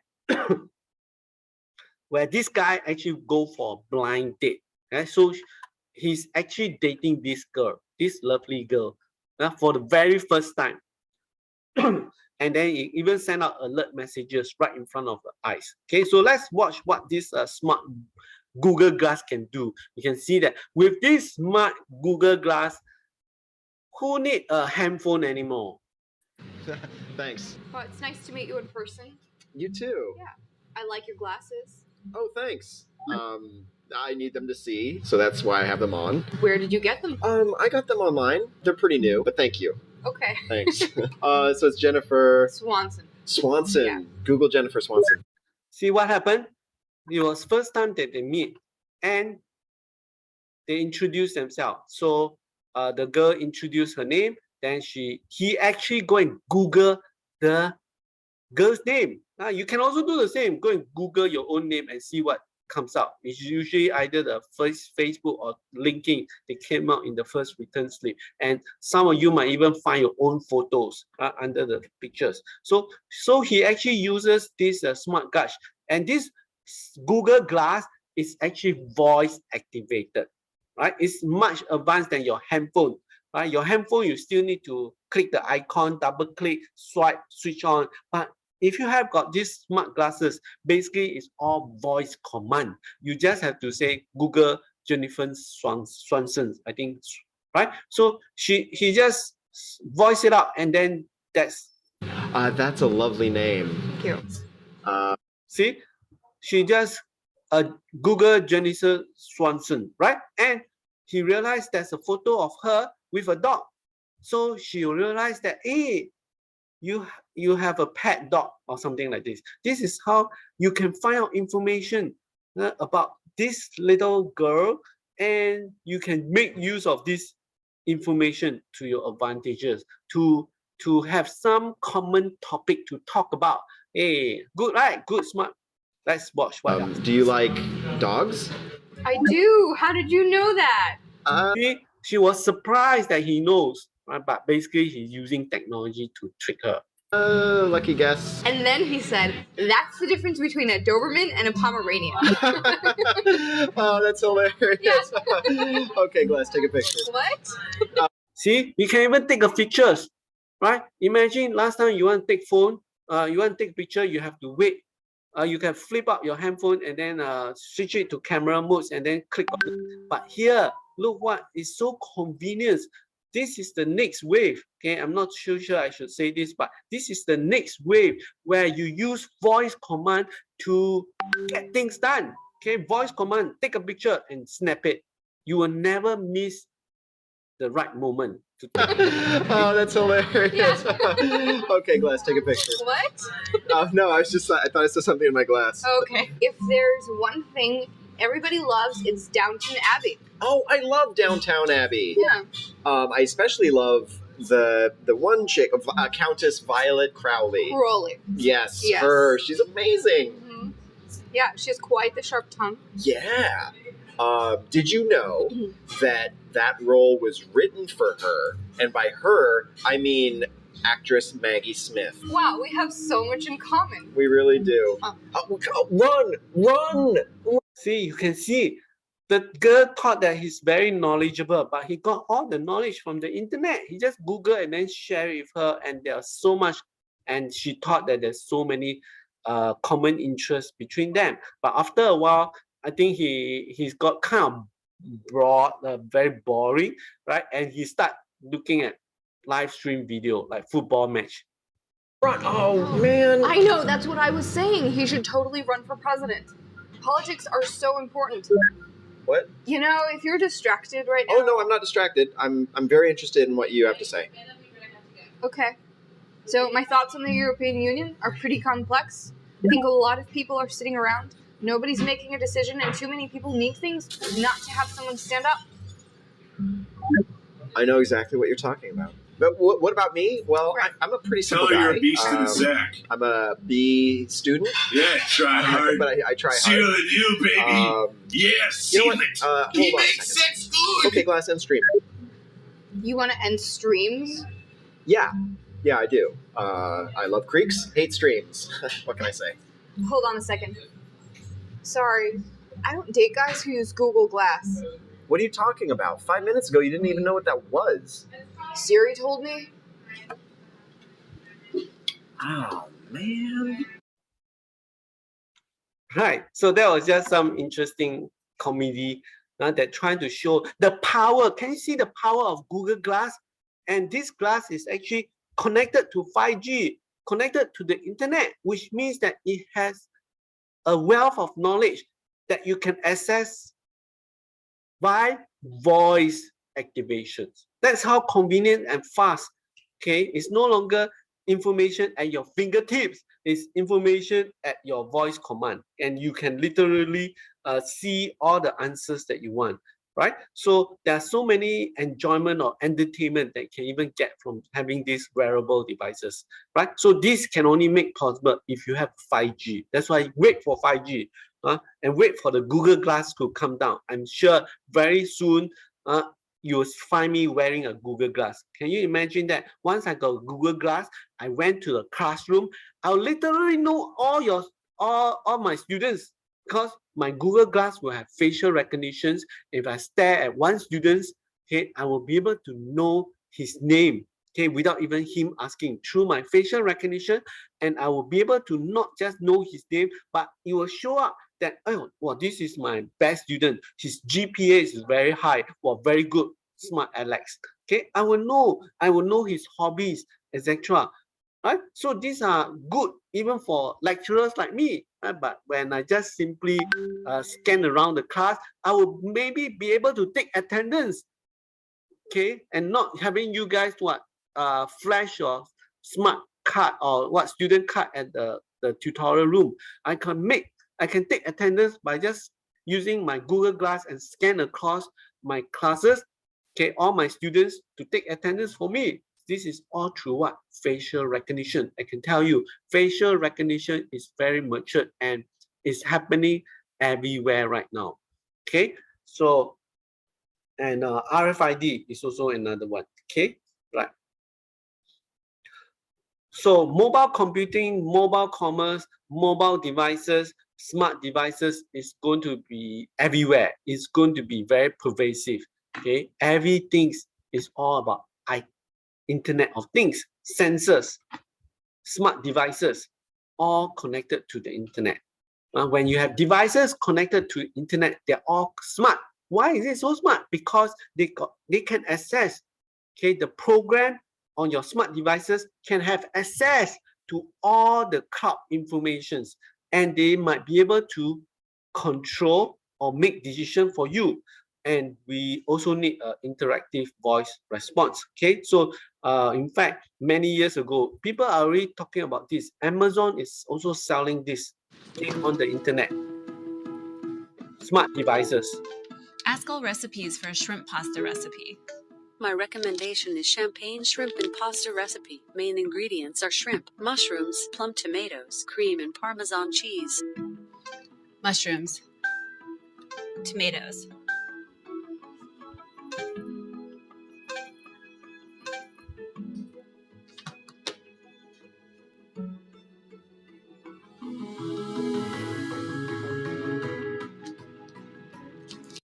Can you see what's happened? She actually used a magic wand, okay, to scan the barcode to order things online, okay, and whatever she ordered will basically immediately be reflected on the mobile devices. See, gone are the days where you even have to go to Amazon and then go to the shopping cart to put into the browse through the various shopping categories, okay, which some of you are doing, and then add it into the wish list, add it into the shopping cart, and then right, so cumbersome. Nowadays you just talk, you say buy tomato, buy potato, buy milk, and then everything, okay, will consolidate, and then they will consolidate all the checkout list, and you just have to click on the button to order it and make the payment. So it's fully integrated to your little mobile devices or to voice command. Okay, and that magic wand can also be used, okay, not just for purchasing, but also to control all your household appliances, okay, or even to ask the magic wand. Okay, this is actually been sold. Magic wand is actually the voice, like a mic, okay, where you can talk to it, and they are linked out to the internet, and they can search for information, and they can even talk back to you, right? Just like just now what you heard, okay? And you can see that if you want to cook something, you say how to cook, how to make cake, how many ounce do I need to put in this flour, how many sugars do I need to put, for example. So all can be retrieved, okay, from the internet.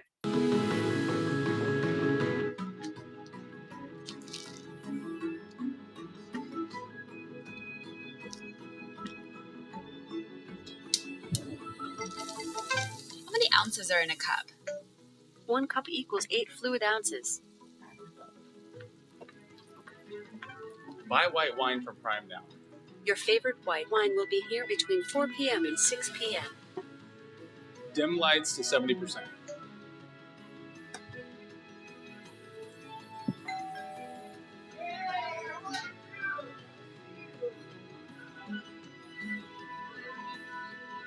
To old friends.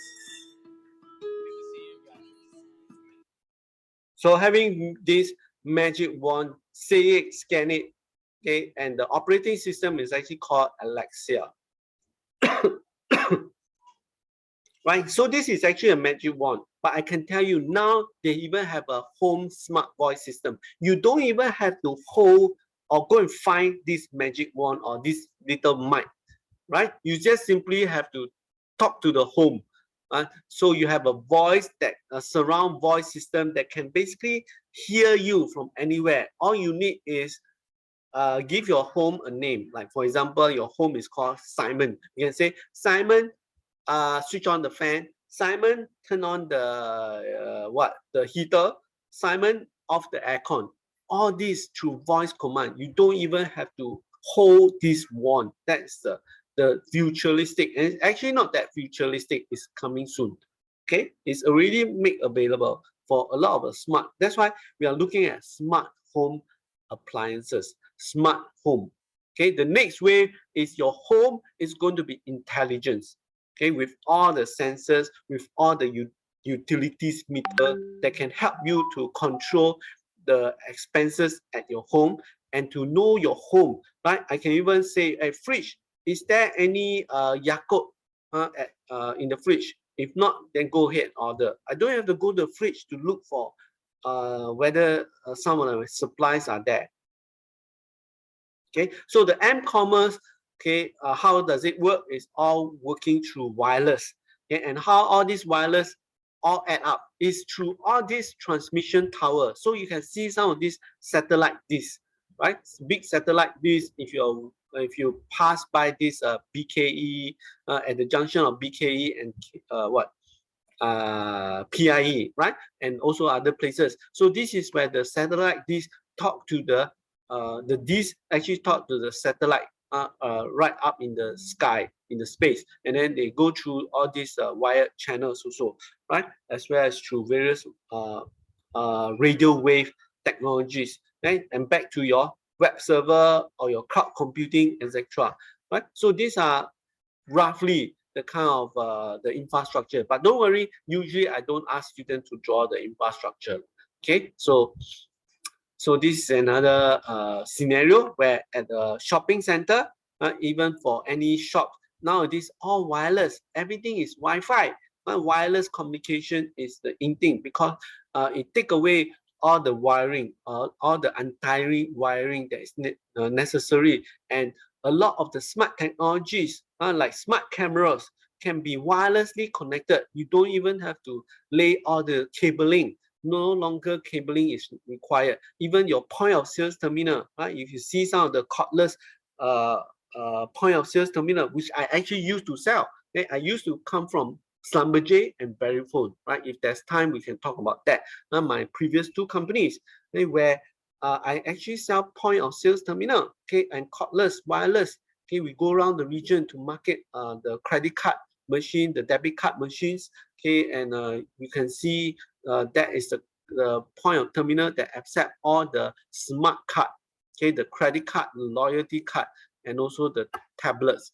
Okay, so you can see even now a lot of self-service kiosks and a lot of the vending machine are also wirelessly connected to the internet. That's why you can make those credit card payment. If you go to some of these vending machine, you can buy drinks, buy tidbits using what those scanning card, right? Or those cash card, right? Those are actually using 3G connected to the banking network at the back end. Okay, so these are all Wi-Fi technologies or RF technologies that's actually made available through GPS or through 3G, right, or 4G. Right. So here are also another implementation, not just in the shopping mall, okay, not just in the restaurant. You can also find a lot of wireless connections, okay, or wired connections in warehouse. Okay, warehouse also extensively been using all this RFID, okay, or even barcode reading, okay, where you have wireless that can keep track of all the inventories, all the things that is going in and going out. So you have a better inventory control using RFID technologies. RFID technologies are also has been around, okay, but it has not been gaining tractions because barcode is still very much cheaper. So you still have to wait for RFID tag to be available on all products. Okay, so RFID you see in the libraries, okay, where you don't have. Nowadays, if you see the groceries purchase, it's always long queue and the fair price at a counter because it's still barcode. Imagine if it's RFID tag, you don't even have to go through, you don't have to, everything can be still in the shopping cart. You just have to push your shopping cart through a gantry, RFID gantry. It will read all the groceries items that you have purchased in the shopping mall. Okay, so this is as fast. And even for mobile banking or mobile commerce, mobile financial application is also widely available, okay, on your mobile devices, right? Like this, where you can trade, okay, a lot of stock and share trading. Right? Some students also during school time, during early in the morning classes, also check what's the opening price for your share that you have been purchasing or you've been monitoring. Right, so you can even see the candle bar sticks like this over 6 months, 12 months, etc. So you can see your small little smart devices, mobile phone devices, can access to a lot of these informations, the data presentations, the data various data visualization that can offer you to make very good informed choice, real-time choice, so that you don't make the wrong choice and you're able to, like for example, alert system be able to alert you when the price is right or the price for you to sell, and anytime you can go and hit it at the right price, right? So that's the beauty of this app. Okay, so the very important is not just the hardware itself, the software. The software is also widely available, and people have got all these apps there for you to freely download and freely use it, okay, to your advantages. So there are many good software, mobile software. That's why we have a lot of programmers to can turn out all these very good app for us to use. It's all about knowing some of these app and then use it to your advantages, right? If you don't use it, then you're going to be at the losing end. Imagine your friend know about all this trading, mobile trading, and compared to another student who doesn't know, then that students will have to work hard, study hard, and then get only one revenue stream. Right? compared to a street smart student, while working, while studying, I can also earn some passive income, or have multiple channels of revenue stream, okay, to monitor, to buy, or to do trading, right? So it's all about being a bit more tech savvy, so that you can leverage on some of these tools that maybe can help you in terms of wealth creations, okay? In terms of having more than just one revenue stream, right? Next time you should know, when you come out to work, when you start working, you should not just depend on one income stream. It's very dangerous. You should have many multiple revenue stream of income. Like me, I got a lot of multiple revenue streams. So you need to have different revenue stream, and the best is find those revenue streams that can earn you passive income. Okay, passive income is like you don't need to work and then got money fall from the sky. So many ways, like having a house, you rent it out, okay, invest in stock and share, and money, if you invest in the right one, then you got profits coming in, right? Or some of you mentioned want to invest in Bitcoin, cryptocurrency, etc. Now you can see the government is not advocating people to go into Bitcoins trading or cryptocurrency, right? So it's a bit risky, but of course, the higher the risk, the higher the return, and the higher the burn rate, right? So you have to be careful. But one thing is, you can see a lot of governments are not ready for this kind of cryptocurrency trading, or even to support the Bitcoin. Even for transactions, next time you're going to buy houses, okay, this is where you need to go and monitor the housing price, transaction price. Okay, so some students speculate on properties, okay, buy and sell property all the time. Okay, but now no longer. Recently, the government is coming up with cooling measure that have very high stamp duty if you have multiple properties. Right, that also will try to cool down the property price. So pricing is getting a bit way out of hand. Okay, but at the same time, okay, when the private housing or new housing they try to cool off, then the rental market is going up. Okay, because of the supply and demand thing, right? So people might find it very difficult to buy new houses, so they go for rented house, or go and rent house law. Okay, and of course the rental market now will go up. So you have to see where the market is regularly. So there are a lot of mobile enterprise solutions that are coming up.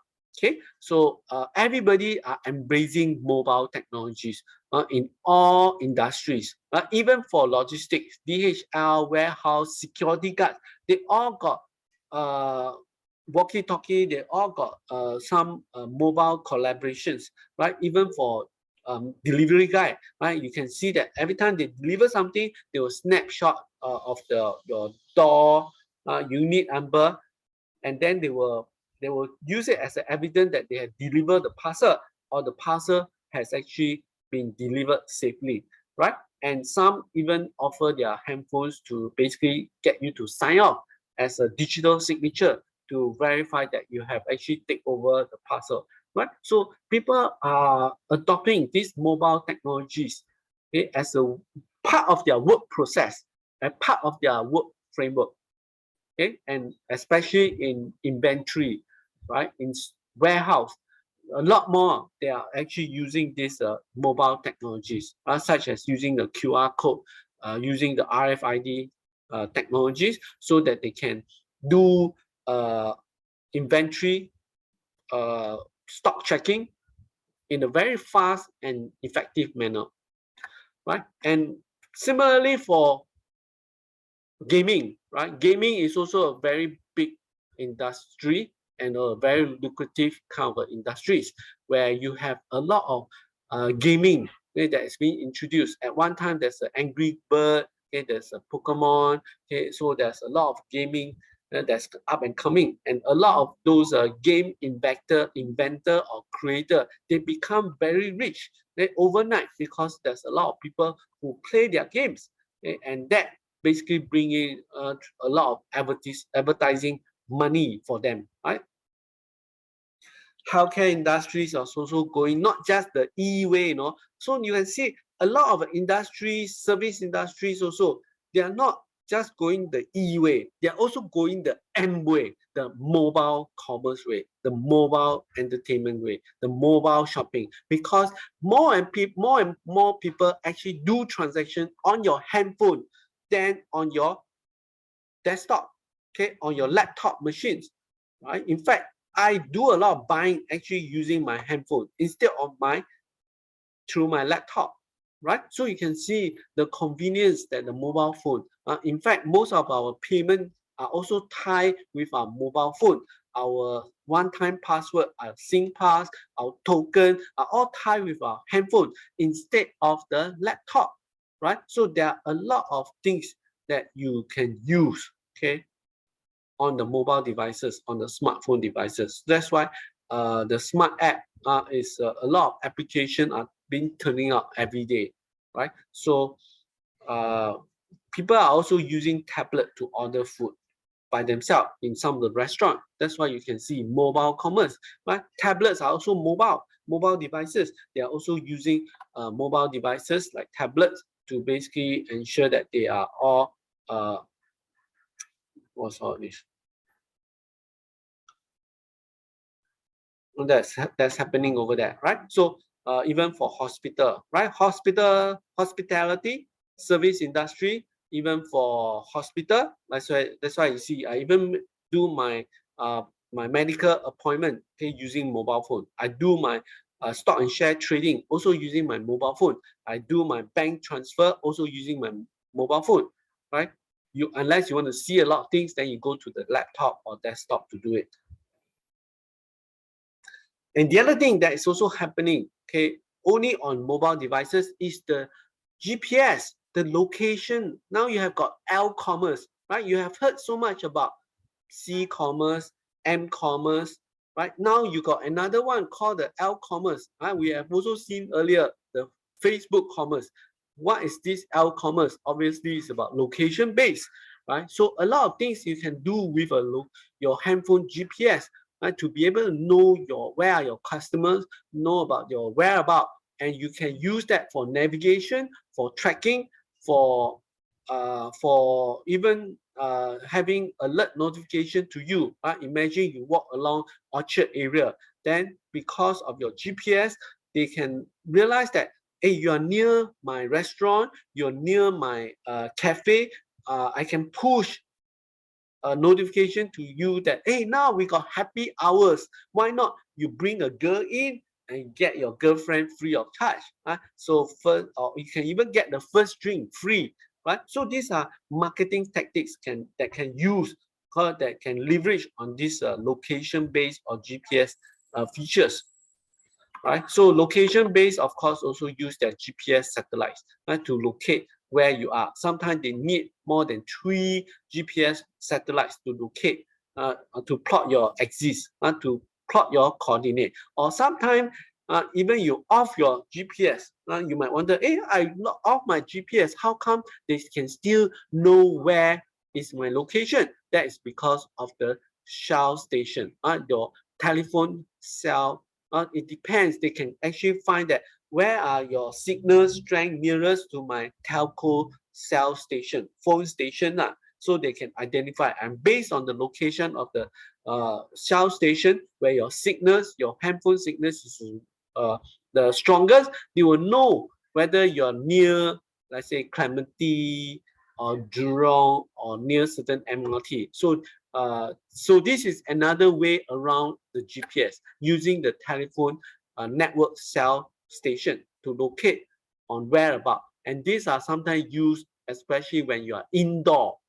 GPS can only work when you are outside, but when you are inside a shopping mall, they might not be able to pinpoint where is your location. So that's where they can use some of these Shell station to identify whether you are in basement, in level 2, etc. Especially when you go basement, right? There's still cell station that can take your telephone signals. Right. So Again, these are also questions that came out in the exam before about some location L-commerce stuff, right? So name some of the application that you can use in this L-commerce, for example, right? So you can use it for tracking purposes, for target marketing, based on customer that are near your vicinity and near your places. Then you can also advise them also to navigate them to your shops. Okay, so these are ways technologies that these features or this technology can be used, okay, to increase your traffic to your store. Right, and what are the barriers? Okay, the barriers of this entry of this m-commerce is, of course, sometimes there is a lack of GPS. The GPS might not be as accurate, but it's a bit different ball game right now, where the GPS are now more accurate. Okay, and you'll be surprised, right? Especially for some of you who use Google Map. I use Google Map all the time, even when driving, to show me how to get from one place to another. And now GPS are quite accurate by just a few meters, and they are very fast reactive time. Right? Otherwise, I will miss some of the turn. Last time I used to miss 1 or 2 turns, right? Because the GPS update is just not fast enough. But nowadays, they are all quite accurate, right? The moment there's a turn in front, they can even warn me. There's also the voice assistant that will tell you that in 500 meters time, get ready to make a left turn, etc. Right? So these are all very quite advanced technologies and quite accurate technologies that's happening right now. And like I say, all these are made possible and well used simply because your smart mobile devices are getting more and more powerful, and also a lot of people are using, and that actually bring down the cost of the usage, right? So that's why we can enjoy the cost of benefits of having a lot of users, and then the price of using these features are relatively affordable to most of us, and we will use it. Right, so of course the contact tracing. Okay, so with all these smart devices such as the smart watch, smart tracking device, or trace together token devices, right? People are now concerned about the securities, which means that, wow, the government know where I'm going, right? They know where to track me. So people are concerned about all this tracking, which we have we become bounded by all these traceabilities, right? So luckily, I mean, Singapore in a way says that most of your tracking information or trace information will not be anyhow used. Nobody knows, okay? But they will just ensure that some of these tracing, okay, like where you like to frequently visit, will not be easily shared to unauthorized people, unless you get into some problem, then they will use it. Okay, I mean, that's what they say. So that was this was another crowdsourcing. This is actually online petitions to get Singapore to say no to wearable devices for contact tracing. So you can see this is another crowdsourcing, right? Instead of asking for donation, you're asking for people to voice out, to show some feedback to the government, to tell that we are all not ready for this kind of constant tracking of our whereabouts. Okay. So ubiquitous basically is happening everywhere, and a lot of the smart devices will later on, like Internet of Things, will be linked up to the internet. Okay, you say Internet of Things are basically application talk to application, because your smart devices will be like smart devices such as your smart sensors. Okay, they all come with embedded processors, and these will be usually wirelessly connect to the internet or to the cloud. And this is where the application, the program will talk to another program. They will learn to communicate, interface with each other, and you eventually form a smart grid.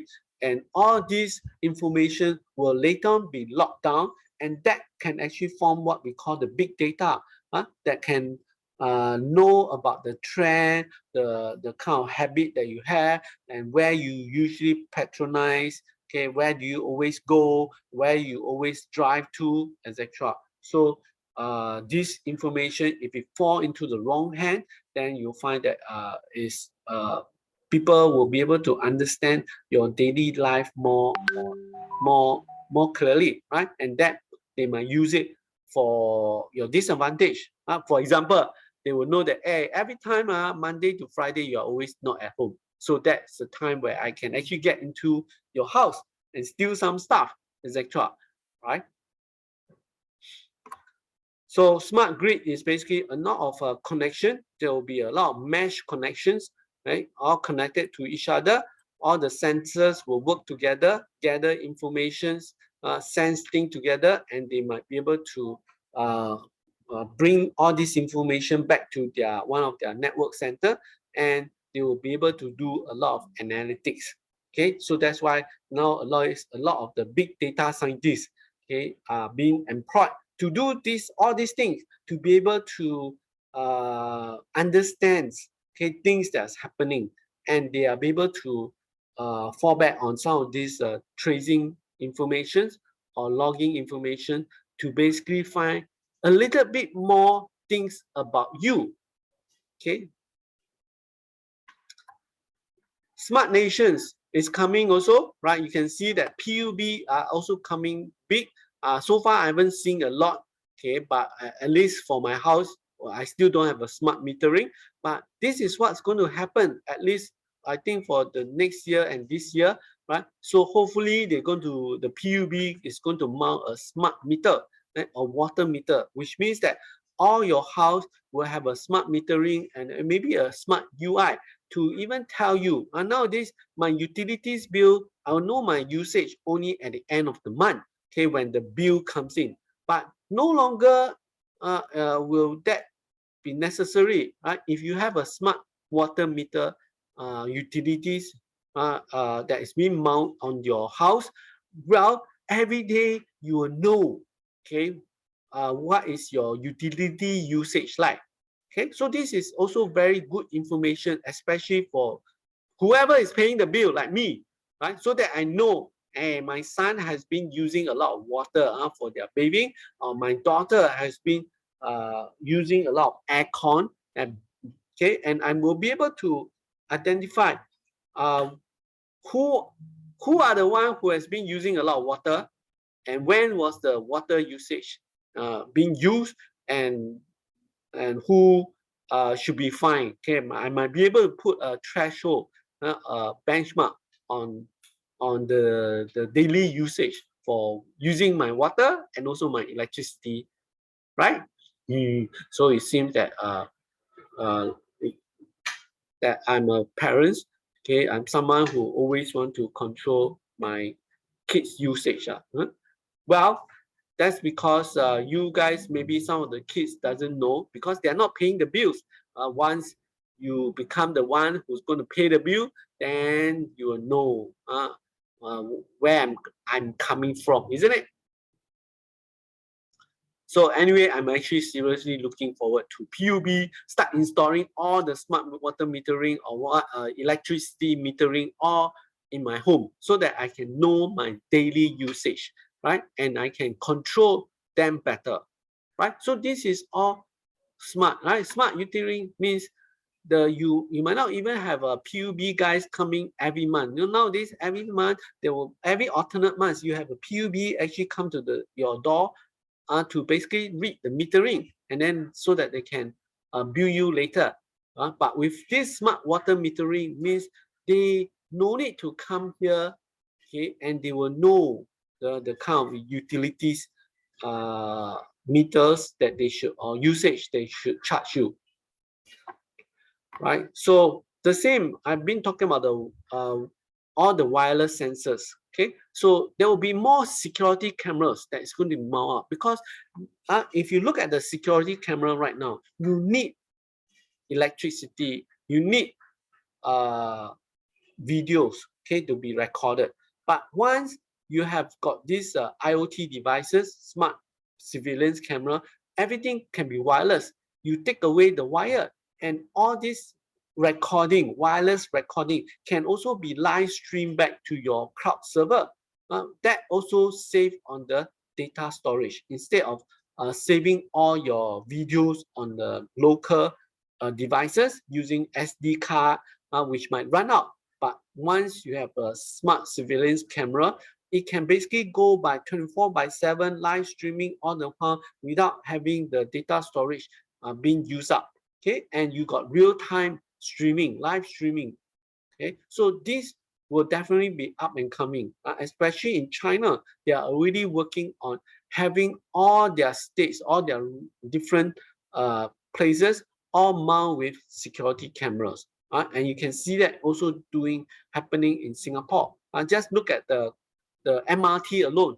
You walk out of the MRT or you go into MRT, everywhere, look up, you will see a lot of security camera that's been mounted up. And once all these security cameras are all linked up to the cloud, which means the government will be able to know where you are every time. Okay, because double up with the facial recognitions, double up with the government has got your photos, okay, from your passport, from your IC, from your social media. They will be able to recognize you even when you're walking on the street. Okay, so they will be able to track you. They don't need trace together. They no need token already. They just need a smart devices, smart surveillance devices that can do facial recognition, and that is a technology that's already there, right? It's already very mature. Facial recognition is very fast. Just look at your handphone, right? Your handphone can recognize your face even under different lighting, different shade, whether you wear sunglasses or sunglasses maybe not, right? So even you change your hairstyle, they will recognize you, right? Isn't it?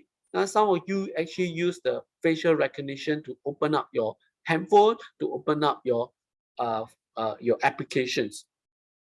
So that is going to be an emerging trend, okay, where everything is using facial authentication, right? In China also, they are very, very fast in adopting some of these advanced technologies, right? If you go China, they actually use facial to make payment. Unlike Singapore, still use PIN number to make payment, etc. In China, even you pay for KFC, they also simply use facial recognitions, and they can make payment by just scanning your face, okay, or any of your biometrics. Okay. Moving on, we're coming to the end. Just bear with me for a while. Well, today is really hot.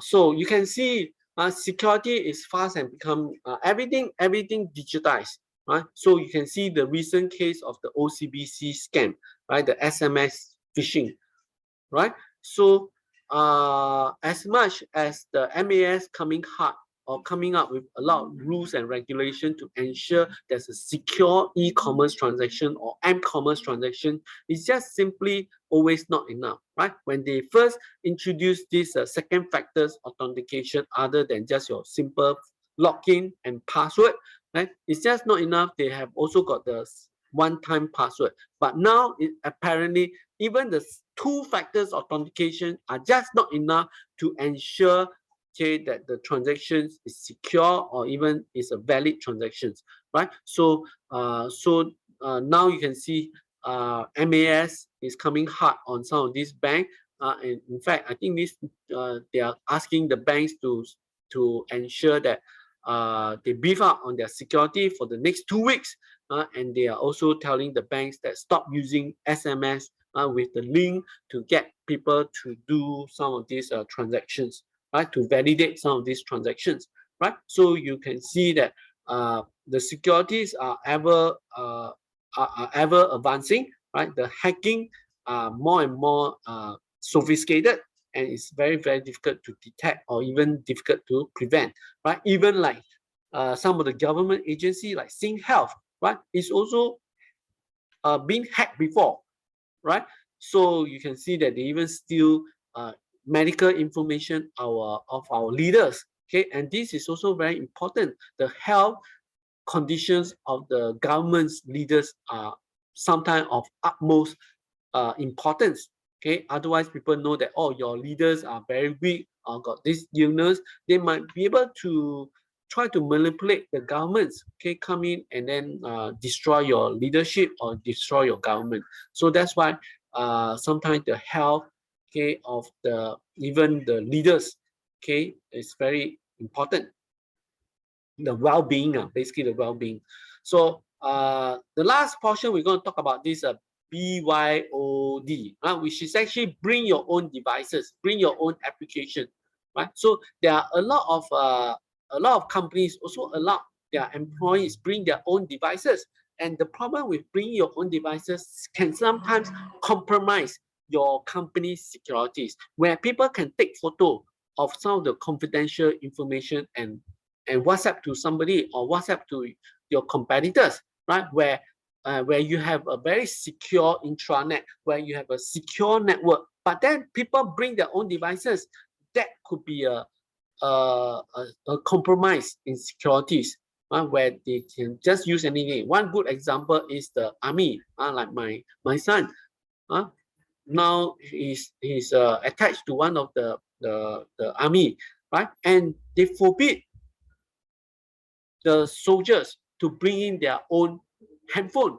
Okay, that is, they cannot bring in their own handphone because they scared that you bring in a handphone, you will be able to take use your handphone to take some of their army infrastructures or facilities, okay, or even their weaponries, okay, that they have, and then send it out to unauthorized people. So you find that in the army they can control, okay, by what? If you want to bring your handphone, can remove the camera totally. It's not like remove the software itself, right? You have to show that your camera your camera phone is being disabled, or either you basically show the camera has been destroyed, okay, before you can bring it. Otherwise you can't bring in your own mobile devices, right? So so that's come to the conclude in our mobile our managerial issues again, okay, where we have a set of questions for you to read it. So again, I will just leave it to your reading pleasure to analyze some of the possible questions, and some of these questions are basically that will definitely help in summarizing what is the important things about these particular chapters. Okay, and what we've gone through today is we have looked at some of the attributes of m-commerce, and we have looked at some of the applications of this m-commerce in all the various industrial sectors, both in the financial sectors, as well in the warehouse, as well as in the restaurant, as well as in the way that we can use the GPS, the location base, to help to market and sell your services. And we also see the advance of smart devices, or especially the wearable devices, like smart watches, the smart glasses, things that you wear on your body, right? Instead of carrying it around, right? So that will be the next wave, right? Instead of carrying your handphone, everything is now embedded on you, or is just coming as a wearable, right? Like I say, maybe one day the Google Glass will be very pervasive. Everybody will be wearing Google Glass instead of a handphone, right? Where information is basically being beamed right in front of eyes. You don't have to take or even carry your handphone, right? Like just now, one of the best features that I like is basically snapping a photo, right? Because a lot of times I want to take some photos, by the time or even accident, by a blink of the eyes,